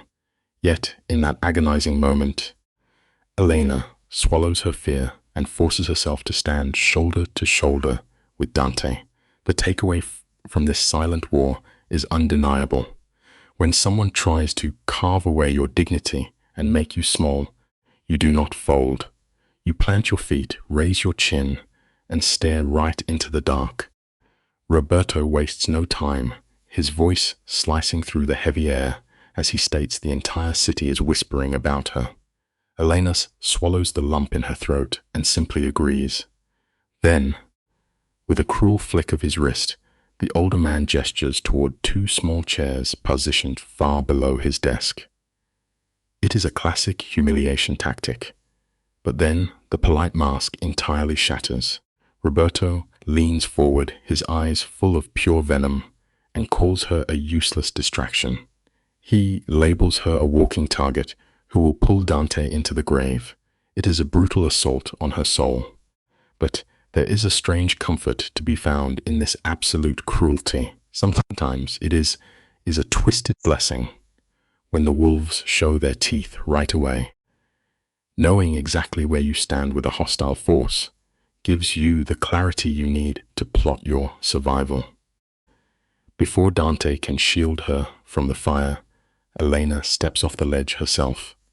She looks the ruthless patriarch in the eye and embraces her absolute lack of power.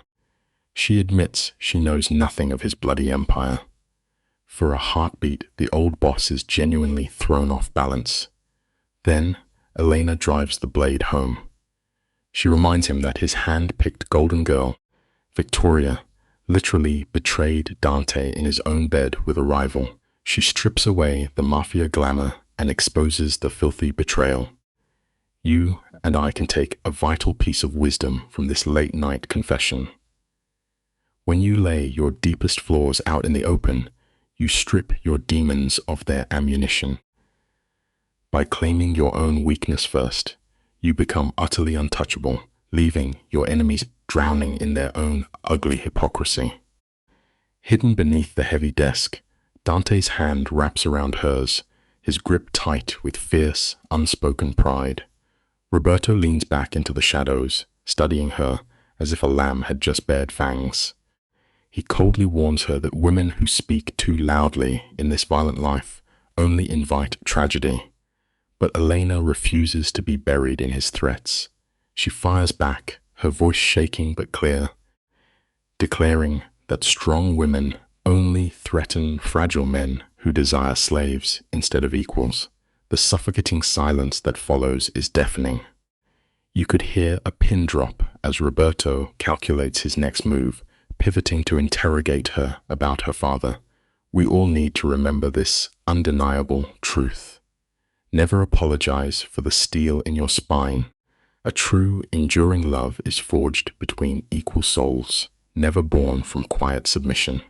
The old boss digs his fingers right into her most agonizing wounds. He aggressively brings up her violent, abusive ex-husband, hoping to watch her shatter.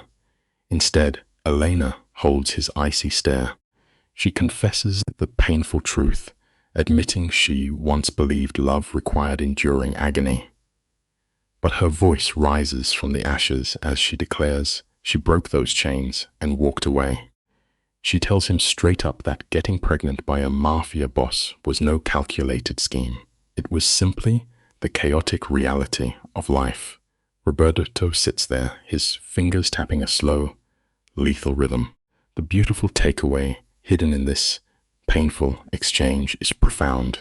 Fleeing a nightmare is not a dirty secret to be buried.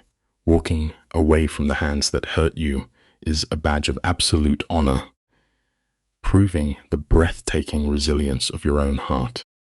With ruthless precision, Roberto accuses her of weaponizing her unborn twins, claiming she trapped his nephew just to steal the family empire. But Elena refuses to let him stain her soul with his greed. She firmly states she expects no gold and no ring, only that Dante remains a fiercely loving father. She reminds Roberto she walked into his terrifying home merely to show respect, even knowing he had already condemned her. The old man does not even flinch. He savagely agrees, labeling her a classless liability meant to drag his bloodline into the dirt. It is a psychological slaughter. Yet, the lesson beating beneath this trauma is vital. You must never allow a bitter soul to draft the blueprint of your worth. You are the sole architect of your value, completely immune to the cruel assumptions of powerful men. The sheer cruelty in the room is suffocating. The older man is systematically dismantling her, using toxic words engineered to awaken her darkest traumas. You can literally see Elena folding inward, the ghosts of her past telling her she deserves this pain. But Dante refuses to watch his world crumble. The young boss steps forward, and his deep voice drops to a lethal, freezing calm, the kind of quiet that precedes a massacre. He orders his uncle to stand down. When Roberto tries to mask poisoner's honesty, Dante severs the excuse in half. We need to engrave this reality into our minds. If the person sleeping beside you will not shield you from the venom of their own blood, you must walk away. Dante anchors her shaking hand in his. Looking the old man dead in the eye, she carries his future. She is untouchable. Dante makes it dangerously clear that any shadow cast on Elena is an act of war against him and the unborn heirs of their empire. He pushes a chilling ultimatum across the table. His uncle can either accept the new reign or keep pushing and discover the brutal limits of Dante's patience. The unspoken promise of violence hangs heavy in the midnight air. Roberto's mind races, weighing his own life against his bitter pride. He dares to ask if Dante would truly burn their ancient alliances to the ground for one woman. Without a flicker of doubt, Dante nods. He would reduce it all to ash for her. He reminds his uncle that Elena is no fragile doll. She crawled out of a living hell to rebuild her soul. Remember this truth. Genuine strength is never about being invincible. It is about enduring the flames and emerging reborn. In this dark, suffocating room, Dante becomes her absolute shield. He coldly points out to his uncle that Elena completely dismantled their enemies just yesterday, and is currently surviving this ruthless torture without letting a single tear fall. But Elena's vision is blurring, totally overwhelmed by the fierce protection Dante is wrapping around her. Witnessing this unbreakable front, the old patriarch finally halts his attack. The thick ice of his arrogance cracks, revealing a grudging respect. He quietly asks Elena what real value she can offer their violent world. It is a fragile truce, but a monumental shift in the gravity of the room. The deepest lesson we find here is beautiful. Unwavering loyalty is everything. When you fiercely shield the ones you love, even the coldest enemies must bow to your bond. Without missing a single beat, Elena lays out her armor. She offers them the clear eyes of an outsider, a brilliant mastery of art to mask their darkest sins. and a pure loyalty that mafia politics could never buy. She swears to the old man that she will bleed to protect this new family. Roberto scoffs in the gloom, brushing her promises away as cheap midnight whispers. But Elena's spirit blazes to life, challenging him to what harsh actions rather than relying on his exhausted prejudices.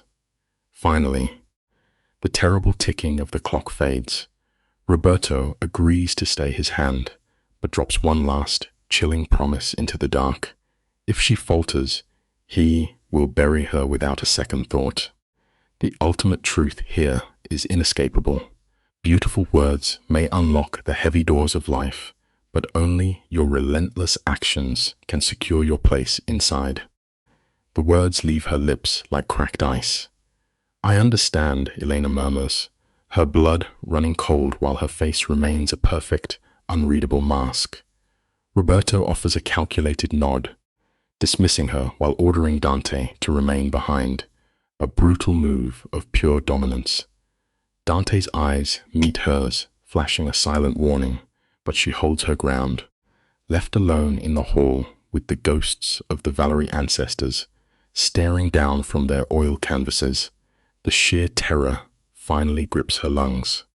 What poison is the Don pouring into Dante's ear right now? But just as the shadows threaten to swallow her, the heavy door opens.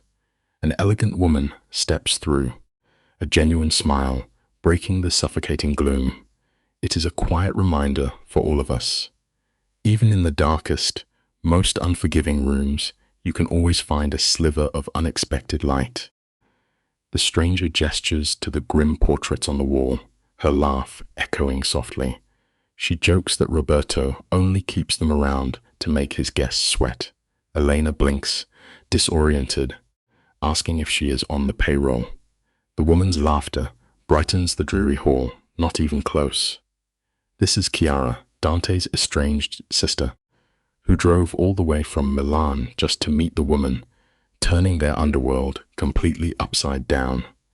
A wave of pure, dizzying relief washes over Elena as Chiara smoothly links their arms together.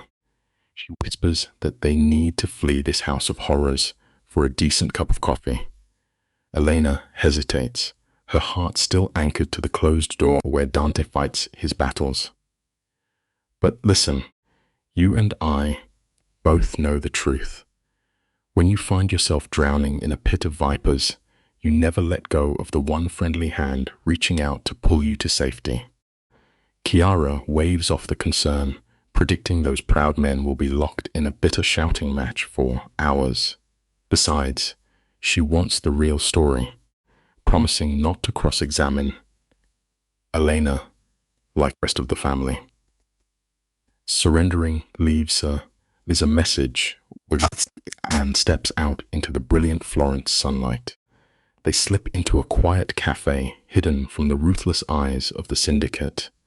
Chiara immediately orders rich coffee and sugar, dismissing Elena's gentle panic about caffeine and her unborn twins. "You just survived a mental war with a monster," Chiara insists. Elena exhales a shaky breath, confessing how deeply the meeting shook her soul. "You and I have both been there. Sometimes the bravest thing you can do is step away from the battlefield, take a long breath, and allow yourself a moment of grace." Elena holds her porcelain cup like it is the only solid thing left in the world. She pours out her quiet agony, certain the Don despises her purely for her ordinary blood. Chiara listens, her eyes filled with knowing sorrow. "It is not just about a lack of criminal alliances," she explains softly. "It is because Elena brings Dante genuine joy. In Roberto's cold universe, love is a fatal flaw, a vulnerability waiting to be exploited. Yet Chiara offers a harsh but necessary truth.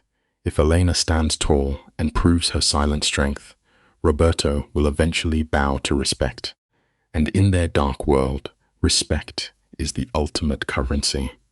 Elena studies Chiara's gentle face, marveling that such warmth could grow from such a poisoned family tree. It is a profound lesson in resilience. The soil you are planted in does not have to dictate the kind of person you eventually grow up to become. Fascinated, Elena asks how Chiara managed to escape the creeping shadows of her lineage. The answer is breathtaking in its simplicity. She simply walked away.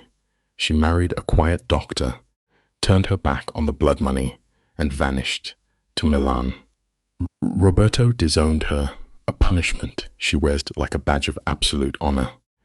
But then Chiara reveals the tender truth that breaks Elena's heart.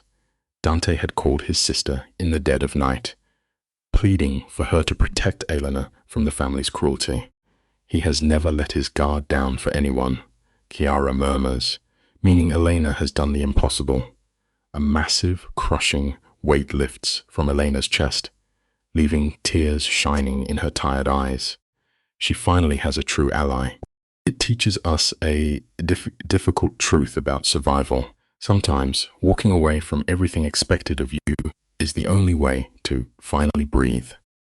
The atmosphere shifts, growing painfully heavy as Elena asks the question haunting her nights. Can an ordinary woman survive loving a man chained to the underworld? Chiara refuses to offer empty comfort. She speaks of the endless danger, the rivals waiting in the dark to strike. But then she looks Elena dead in the eye with fierce conviction. Dante would tear the heavens down to keep her breathing. The real question is not about his ability to protect her. It is about whether Elena has courage to stand beside him in the line of fire rather than shrinking behind his shadow. Elena absorbs those heavy words, realizing her innocence must be left behind. She must embrace her own hidden steel. You see, the harsh reality of life is this. If you demand the honor of wearing the crown, you must be strong enough to bear the crushing weight of its gold. Elena holds Chiara's gaze, a quiet fire igniting in her soul. She confesses she wants that terrifying power. She wants her unborn children to witness a true partnership, not a broken victim hiding behind a ruthless king. She just fears she lacks the armor for it. Chiara smiles softly, reminding her of the battles already won. She survived a venomous ex-husband, public humiliation, and looked a Mafia don in the eye without shattering. Each scar has only made her stronger. They spend the hour unraveling the dark, complicated mythology of the family. Until the cafe door opens, Dante steps inside, and the moment he sees the two women laughing, the brutal tension instantly melts from his broad shoulders. He offers a rare, tired smile. It is a powerful reminder for us all. True strength is not handed to you overnight. It is forged in the fire of every single hardship you survive. Chiara rises to greet her brother, pulling him into an embrace that speaks of old grief and fierce loyalty. She tells him point blank that Elena is his salvation, warning him quietly never to ruin what they have. When Dante turns his dark, exhausted eyes to Elena and asks if she is ready to go home, the word resonates deeply in her chest.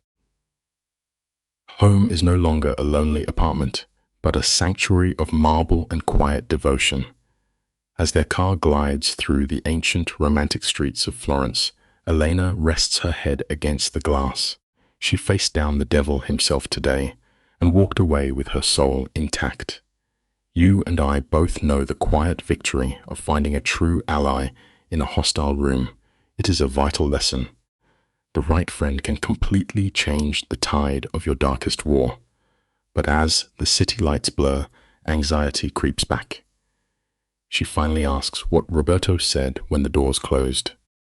Dante keeps his eyes on the winding road, his voice a low rumble. He confesses that Roberto sees her as a fatal vulnerability, a distraction that invites their enemies to strike. But Dante's response to his uncle was carved in ice. He told the Don that if anyone ever dared to breathe near Elena or their children, the streets would drown in a violence the family had never seen. To hear a man promise such brutal destruction should freeze her blood, but instead it wraps around her like a warm blanket. For the first time in her chaotic life, she is truly defended. She leans into him, praising Chiara's fierce kindness, bringing a flicker of light to Dante's exhausted face. When he asks how her spirit is holding up, she admits she is entirely drained, yet quietly proud. We must always remember this. Never let anyone belittle the quiet victories you achieve. Your progress, no matter how small, is deeply sacred. Elena looks out the window, asking softly if her future is destined to be an endless audition for a family that resents her. Dante does not lie. He tells her the road will be bitter, but reminds her of the iron she displayed today. She did not beg for mercy, nor did she apologize for simply existing in Roberto's presence. They arrive at the villa, wrapped in a fragile, golden hour peace, but the illusion shatters the moment they cross the threshold. The trembling housekeeper delivers the devastating news. Marco, her parasitic, manipulative ex-husband, is waiting in the living room. The man had the sheer delusion to walk straight into a lion's den. Elena's blood turns to absolute ice, feeling the sanctity of her only safe haven violated. Beside her, Dante's posture transforms into something utterly terrifying and lethal. It is a stark reminder. You must fiercely protect the peace you have fought so hard to build. Murderous intent rolls off Dante in dark waves. He learns the guards have Marco cornered like a frightened animal and orders Elena to remain behind, fully prepared to eliminate the threat himself. But she catches his arm, her grip, trembling but resolute. If Marco brought his madness into her sanctuary, she will face him herself. Dante's jaw clenches in sheer agony, his protective instincts violently with his respect for her agency. Seeing the unbreakable fire in her eyes, he steps back, warning that one wrong move will be Marco's last. They enter the room to find her ex trembling among the velvet furniture, looking entirely small and pathetic. Elena stands tall, meeting his panicked gaze with chilling calm, and demands to know why he came. You and I must always remember this lesson. Standing bravely before the ghosts of your past instantly strips them of their power. Air in the room is thick with regret that comes entirely too late. Marco stands there, stumbling over his own tongue, trying to spin an apology for the years he spent acting like an absolute monster. But the energy is hollow. Elena just watches him. She is not buying this pathetic performance. She reminds him that the only reason he is sorry is because Dante was inches away from ending his life in the street. Marco shivers, stealing a terrified glance at Dante, like he is staring at the grim reaper himself. He admits someone forced him to come clean, and as he finally looks at Elena, he realizes the absolute queen he threw away. Look, you and I know how this goes. Sometimes a person only wakes up to your true value when they see someone else finally treating you the way you deserve. Elena looks this broken man dead in the eyes and brings the hammer down. If he dragged himself here expecting a warm blanket of forgiveness, he has lost his mind. You do not get to erase years of psychological torment just because you woke up today with a guilty conscience. Marco lowers his head, admitting he was the poison all along. For so long, she starved for those exact words. But standing there, her fingers laced with the Mafia boss who treats her like royalty, a quiet shift happens inside her soul. She does not need Marco's validation anymore, so she drops the absolute coldest truth. She accepts the apology, not to excuse his sins, but because she is officially evicting him from her mind. The lesson here is simple. Forgiveness is not about letting someone back in. It is about cutting the emotional chains so you can finally walk free. There is a rare kind of beauty in watching someone take their power back. Elena is finally kicking this ghost to the curb and telling him his free ride in her head is over. Marco stands there looking like a kicked puppy. He mumbles his congratulations on the twins, admitting what we all already knew. She was always too good for him. He tries to pass some pathetic advice to Dante, but the Mafia boss is made of pure ice. Dante steps up and delivers a promise colder than winter. If Marco ever breathes her name again, his life is over. The lesson for us tonight?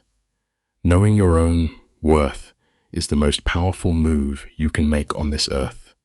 Once Marco scurries away into the shadows, Dante lets that terrifying mask slip right off. He turns to the woman he loves, his voice turning impossibly gentle, and quietly asks how she is holding up. I want you to sit with this moment, because the shift in her soul is staggering. There is no arrogant victory parade here.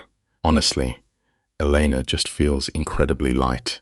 For years, Marco's toxic voice echoed through her mind, but tonight, she tells Dante the silence has finally arrived. She is completely free. She melts right into his arms, letting out a breath she has held for years. Sure, tomorrow will bring a fresh hell of Mafia politics. But today, she crossed the line from a broken victim to a true survivor. Those two tiny babies are already fluttering inside her, rewriting her destiny. Dante looks at her like she is the only light in his dark world, and softly suggests dinner on the terrace. The simple truth is this: walking away from toxic people is the first step to finding true freedom. Dante tells her tonight is a quiet celebration that she survived the storm. Elena gives him a knowing smirk, wondering if the drama is over. Dante does not lie. In his world, there is always another storm coming, but from now on, they weather it together. Slowly, their lives settle into a strange kind of normal. Picture the ruthless Mafia boss staring in absolute awe at an ultrasound screen, followed by warm Florence nights. Internally, Elena is completely transforming. That terrified girl who used to freeze when her garbage X-rayed, his voice is dead and gone. In her place stands a fierce woman who refuses to back down, with Chiara guiding her through this underworld shift. Here is a quiet lesson for you. The absolute best revenge you can ever get is simply learning your own value and choosing to thrive instead of staying bitter. Chiara drives down from Milan to teach Elena the deadly, unspoken rules of the underworld. They spend hours walking the shadowed gardens, breaking down which Mafia families hold power and who is secretly sharpening their knives. Chiara drops a massive truth bomb. The real secret is knowing when to play nice and when to bare your teeth. She warns Elena that the old bloodlines only respect raw strength, but fighting every single battle will burn you to ash.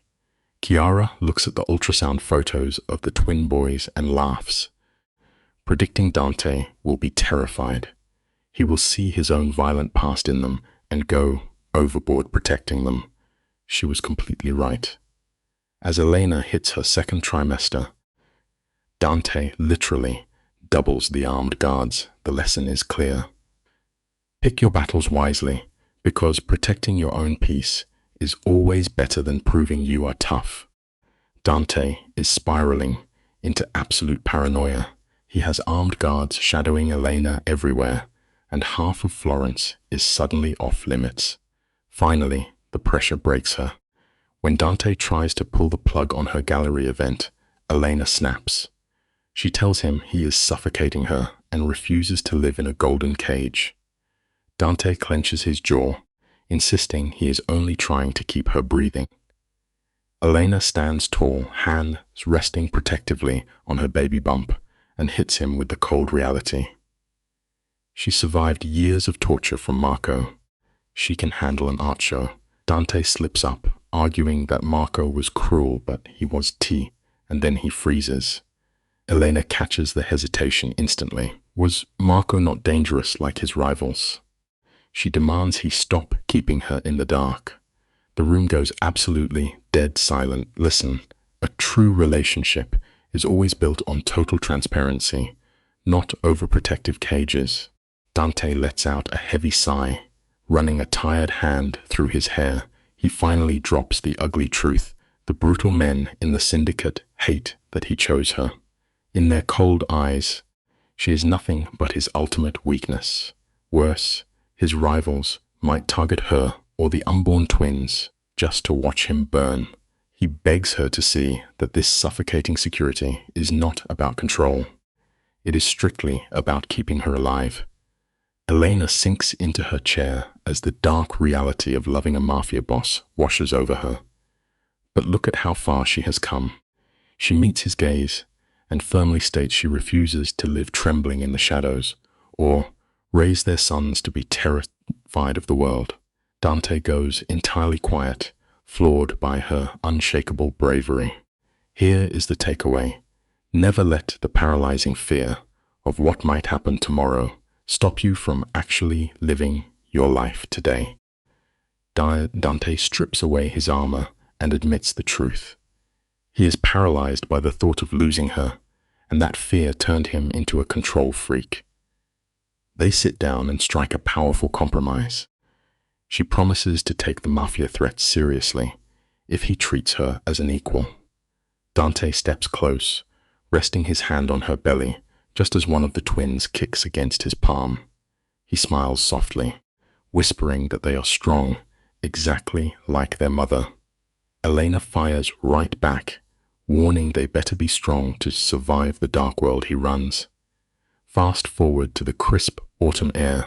Elena is 24 weeks along, and the doctor confirms both babies are perfectly healthy.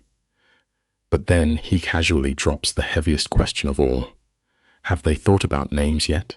The truth is, honest compromise is the real glue holding any strong relationship together, no matter the stakes. Elena and Dante share a deeply loaded glance. They have been avoiding the baby name conversation because in his bloodline, names carry massive political weight. Dante plays it cool, but on the quiet drive home, Elena pushes the issue. She knows his family will demand traditional mafia names, but Dante goes full rebel. He grips the steering wheel and declares that family expectations can burn. These are their sons. Elena softly asks about his own father's name. Dante murmurs the word Alessandro. She feels the sheer power of it. Dante describes his father as a hardened man who completely shattered the day his wife died. He quietly admits he never wanted to love someone so much that losing them would destroy his soul. But looking at Elena, he knows it is way too late. Listen, loving someone fiercely is always worth the risk, even when it leaves you exposed. Elena's chest tightens when Dante promises she will never lose him. The man runs a ruthless mafia empire. Everything can go sideways in a single heartbeat. Dante insists they just need to build an absolute fortress around their family. But Elena looks at him and drops a massive truth. She tells him that loving someone is never a weakness. You and I know that is the absolute truth. Having the guts to love someone, knowing you might lose them, is the bravest thing a person can do. The tension breaks, and they start tossing around baby names while driving past the golden autumn trees. Elena pitches the name Luca, meaning light, a perfect defiance against his shadowy world. Dante loves it. Then, with a totally straight face, he suggests Marco for the second twin. Elena slowly turns her head, hitting him with a lethal side-eye, wondering if he actually just suggested naming their son after her garbage ex.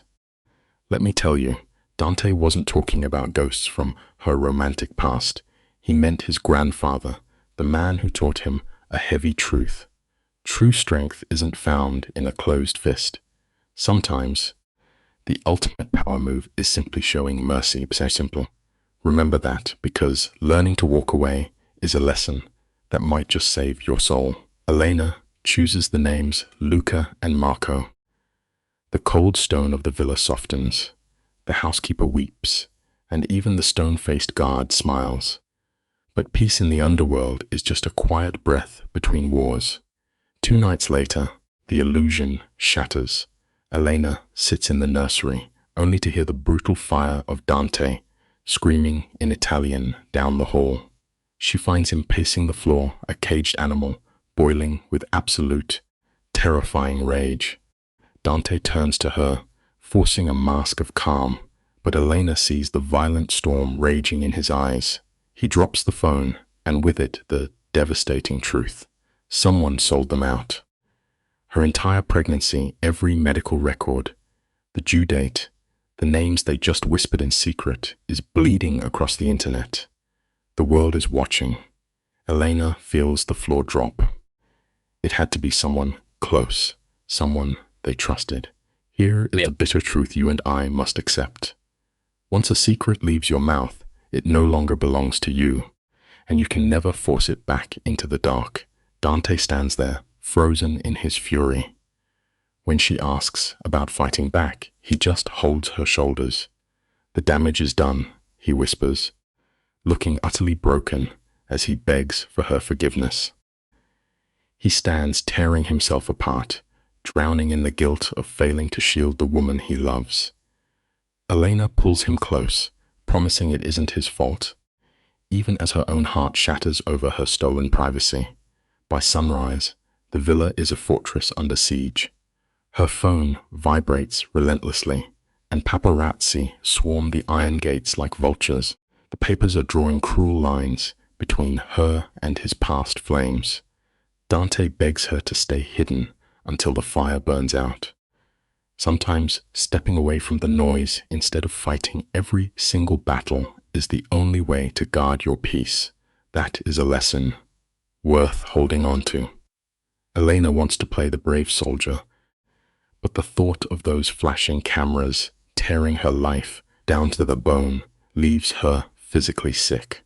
Elena quietly surrenders to the lockdown, but makes one thing clear. She refuses to live as a shameful secret. Dante swears on his life he will fix this, shifting his focus to keeping his family breathing.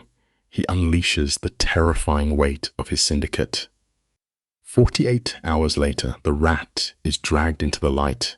It is Marco's girlfriend, Alessia. She used a clinic connection to sell Elena out for cash. The betrayal cuts bone deep. Listen to me, you must protect your inner circle. Inviting a toxic soul to your table will always cost you everything. That is a truth you cannot ignore. Elena is paralyzed by the cold treason. Asking Dante, what happens to a girl who crosses the most lethal man in the country? Dante's voice is pure ice. He tells her the legal charges are just the opening act. He is personally wiping Alessia from the map and work.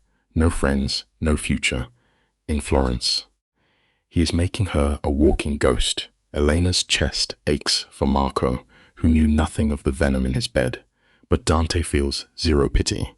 Marco chose his partner, so he shares the ruin. Here is a heavy lesson for you. The company you keep will ultimately build or destroy your reputation. In his brutal reality, betrayal must be answered with absolute devastation, or the wolves will smell weakness. Elena shivers at how easily this man can erase a human life with a single breath. Yet, as she holds her stomach, she accepts it. This dark, terrifying violence is the only wall keeping their unborn son safe from the monsters outside. Like all bitter storms, the scandal finally runs out of rain. The papers find fresh blood, and Elena slowly steps back into the sunlight, haunting quiet cafes and old galleries. The cameras still flash, but the venom is gone. Now, at 30 weeks, her own body is the battlefield. The twin boys are relentless, fighting a war against her ribs. Sleep is a forgotten memory. Her spine aches, and she feels like a heavy, broken vessel. But Dante sees her through a different lens. He pulls her close, his voice insisting she looks like a masterpiece, a goddess carrying his future. Always lift your partner when they feel heavy and lost. A kind word costs you nothing, but it can save their day. And the best news of all, the doctors confirm their tiny heirs are growing perfectly strong in the dark. Elena tries to smile, but the physical toll is dragging her under. She spends the afternoons lost in exhausted sleep, hollowed out.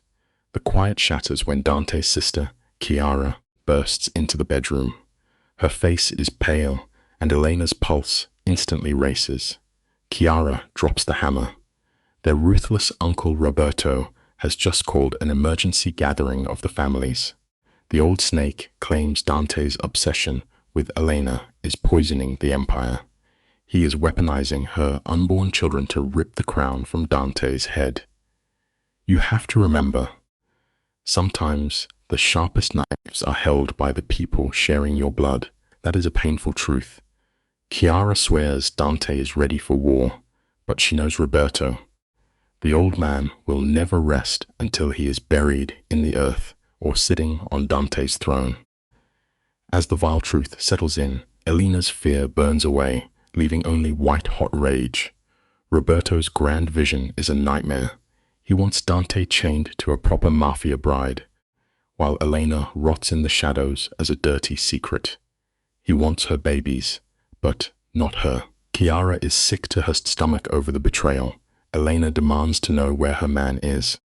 Chiara whispers that he is preparing to face the syndicate. But if Roberto turns the wolves against him, Dante could lose everything he has built. A crushing wave of guilt hits Elena. Is her love tearing his world apart? Refusing to let him bleed alone, she forces her heavy, aching body out of bed. She tells Chiara to move aside. Here is the ultimate lesson. A real partner will never let you walk into the burning fire by yourself. She pushes open the heavy door to his study. Dante is standing there, looking like the cold, ruthless lord of the underworld he was born to be. But the moment his eyes meet hers, the darkness fades. He begs her to lie down, but she plants her feet. Looking up into the eyes of a killer, she asks the only question that matters. If keeping her means watching his entire empire burn, would he still choose her? The silence is agonizing. She searches his face for a shadow of regret. But Dante doesn't blink. He tells her yes. No hesitation. He would tear his own family apart before he let anyone touch her or their sons. Listen closely, because true power is never about wearing a crown. True power is the absolute willingness to burn the world down for the ones you love. He takes her face in his hands. His voice is a low rumble, swearing that tonight is not about losing his grip. It is about wrapping his fingers around the throat of his destiny. He is done playing by the family's twisted rules. Ella looks right back at him and tells him to go bury Roberto. And when he comes home victorious, they are planning a wedding. Dante stares at her, completely stunned. She warns him that she is not bringing two boys into the world without his ring on her finger. He smirks, asking if she is proposing. Elena plays it cool, calling it survival, but challenges him to do better if he wants real romance. His dark laughter fills the room. Remember this. You must draw fierce lines in the sand if you ever want to build a life that actually belongs to you. Sometimes the most dangerous thing a man can do is choose love over a throne built on blood. Dante promises their wedding will be the final nail in his uncle's coffin, then walks straight into the mouth of hell. Back at the quiet villa, the hours stretch like torture. Elena and Chiara pace the marble floors, jumping at every shadow. Finally, just as the clock strikes midnight, the heavy doors swing open. Dante stands there. His dark suit is ruined, his tie hangs loose, and he looks exhausted to his bones. But there is a wicked, victorious smirk on his lips. Roberto tried to feed Elena to the wolves. begging the syndicate to cast Dante out, but he was blind. Dante already owned the shadows. The elders, the captains, the silent partners, they all stood behind Dante. With one brutal move, he crushed the old man's rebellion. The king has spoken. Dante completely stripped Roberto of his legacy, warning the old snake that one more misstep means permanent exile. He collapses into a chair and pulls Elena onto his lap, ignoring her protests about her heavy belly. Chiara gives them a slow clap before slipping out to Milan. Left alone in the dim light, Dante gently rubs circles over the unborn twins. Elena quietly tests the water, asking if he still wants to chain his life to a liability, but his eyes are dead serious. You and I know that real loyalty is only forged in the hottest fire. He tells her that watching her survive the poison of his family and the media proved she is his absolute equal. She looks at his bruised face and softly whispers, "Then marry me right now." Picture this, late-night listeners. The twins are arriving soon, and Elena wants to anchor their souls before the syndicate stirs up more chaos. Dante, with eyes as serious as a midnight confession, beats her to the punch. He does not offer a safe, quiet life. He asks her to stand in the crossfire, facing brutal mob wars and endless family vendettas as his equal. The sheer weight of it breaks her. Tears spill as she laughs, admitting she wanted to ask him first. He is asking her to gamble her entire existence on a man draped in danger. But you see, taking a terrifying leap into the dark is worth it when the right person catches you. 3 weeks later, they skip the flashy Mafia spectacles for a quiet villa garden wedding. Just loyal friends, zero enemies, and Chiara standing proudly by her side. This is where the dark fairy tale finds its footing. Roberto wears that classic mobster calm, while Elena glows in a cream dress, carrying the heavy weight of a 33-week baby bump. Dante cannot look away. He stares at her like a man starved, claiming his ultimate prize in the Tuscan hills. They seal their vows surrounded by a fiercely loyal crew. Dante whispers, asking if she is ready for what comes next. And right on cue, the twins kick. But at 35 weeks, these little bosses decide it is time. Dante shifts instantly into ice-cold boss mode. No panic, just total focus, driving her to the hospital like a seasoned getaway driver. It reminds us that the real heavyweights in this life are the ones who stay perfectly steady when the script suddenly burns to ashes. Luca crashes into the world first, screaming with the fury of a kid ready to run the streets. 12 minutes later, Marco follows, watching the room with an intense, calculating stare. Dante is paralyzed by the miracle. This ruthless syndicate leader, a man who never blinks at violence, is physically trembling. He looks at his fragile sons and feels the heavy weight of creation. Those first few days are absolute chaos. Forget bloody turf wars, surviving sleepless nights with twins is the true battle. Yet, their hardened crew steps up. Maria transforms into a protective grandmother Chiara visits constantly, and even Carlo learns to rock a cradle. It proves that whether you are ruling an empire or just surviving the night shift, having a loyal family behind you is the only way to endure. 3 months drift by in a haze of deep love. The boys are already carving out their identities. Luca is the loud enforcer, while Marco sits quietly, bearing Dante's exact haunting stare. Elena spends hours watching them sleep. Dante slips into the room, silent as a ghost, and asks the heavy question burning a hole in his chest. Does she regret tying her soul to this dangerous mob life? Elena does not hesitate. She admits the past 9 months were a brutal trial of vicious politics and suffocating security. But she would endure every second again. Surviving Roberto's toxic betrayal only proved she was forged for this exact life. Hear me on this one. Standing your ground against the darkest forces around you is usually the very thing that forces you to realize how powerful you truly are. Elena looks at the man who controls the city and lays her heart bare. She confesses that loving him and their boys makes her dangerously vulnerable. Losing them would leave her soul in ashes. But that fear is exactly what makes her feel so intensely alive. Dante pulls her close, swearing they will teach their sons a crucial truth. Real strength is not being cold. Caring deeply is the ultimate power. 6 months later, we find them in Florence. Elena now commands her own gallery, spotlighting fierce women who shattered expectations. Dante arrives late, fresh from a heavy syndicate negotiation, but walks through those doors beaming with pride. It goes to show the most profound power move anyone can make is supporting the person they love while they build an empire of their own. Dante weaves through the crowd of critics, finding her in the chaos. He whispers that she built an absolute masterpiece. But Elena insists they forged this reality together, because he believed in her when she had nothing.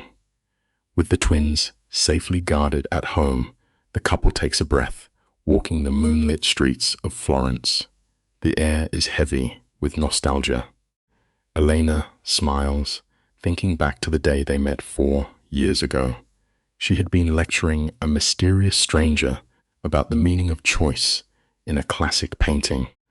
She had no idea the quiet man absorbing her words was a lethal mafia boss who would soon become her anchor. It is a beautiful mystery, really.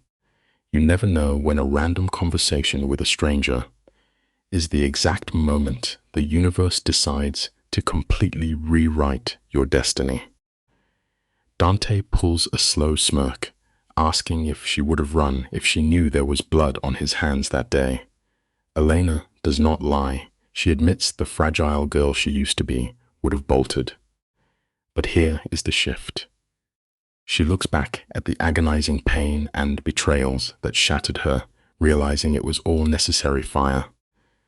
Being broken down to nothing was the only way she could rebuild herself into a woman of power. They stand by the dark river, knowing their sons are safe.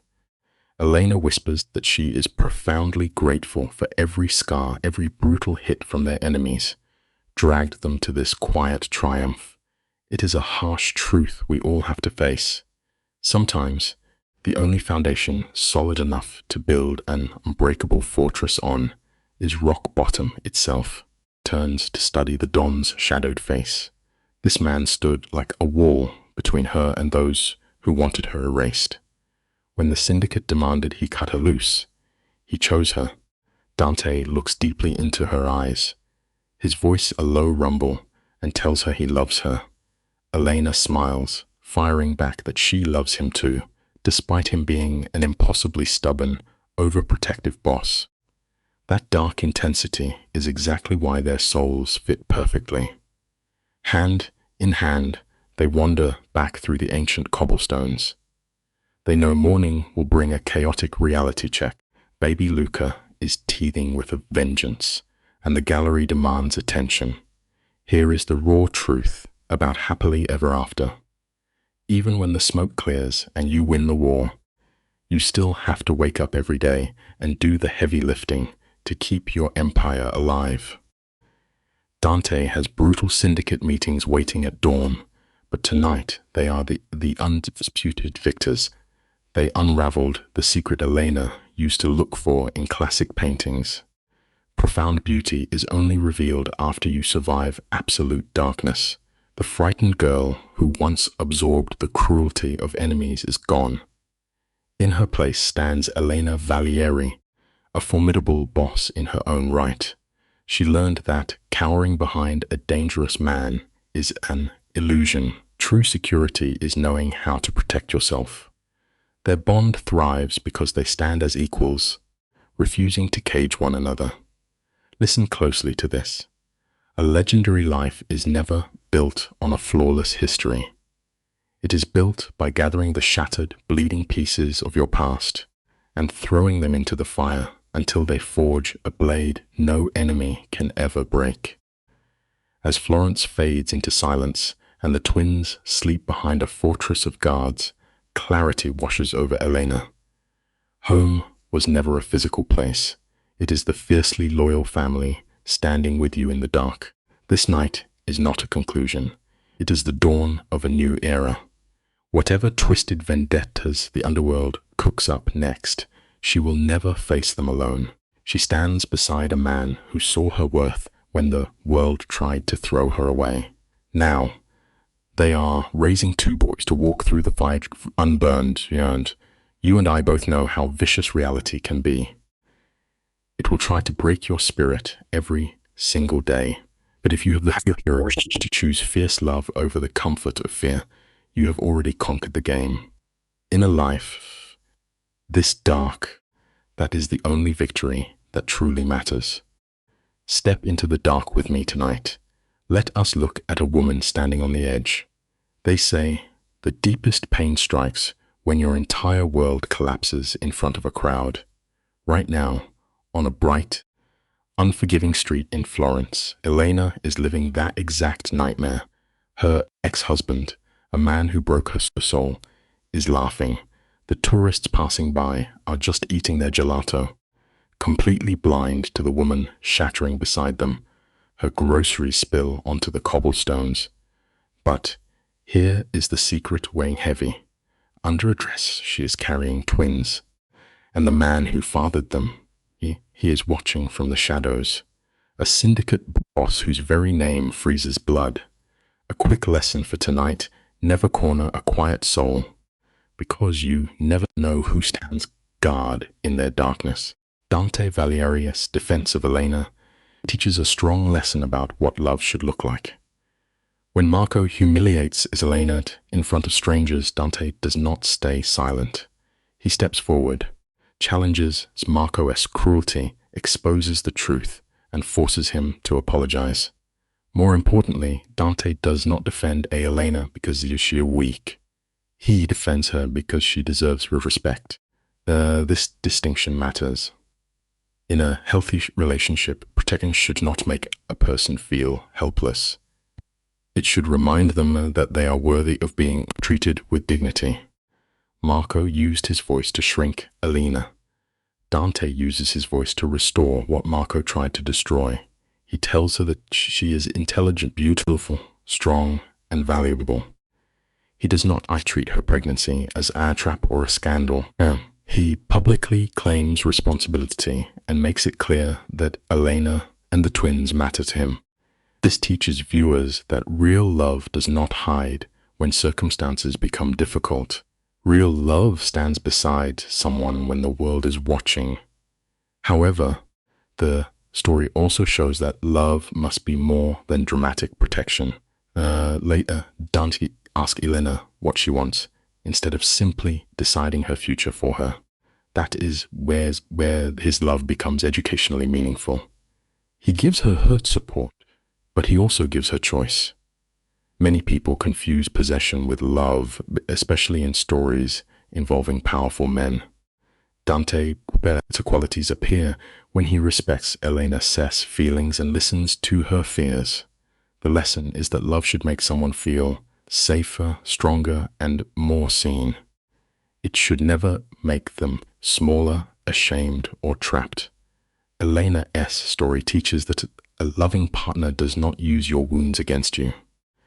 A loving partner helps you remember that those wounds are not your identity.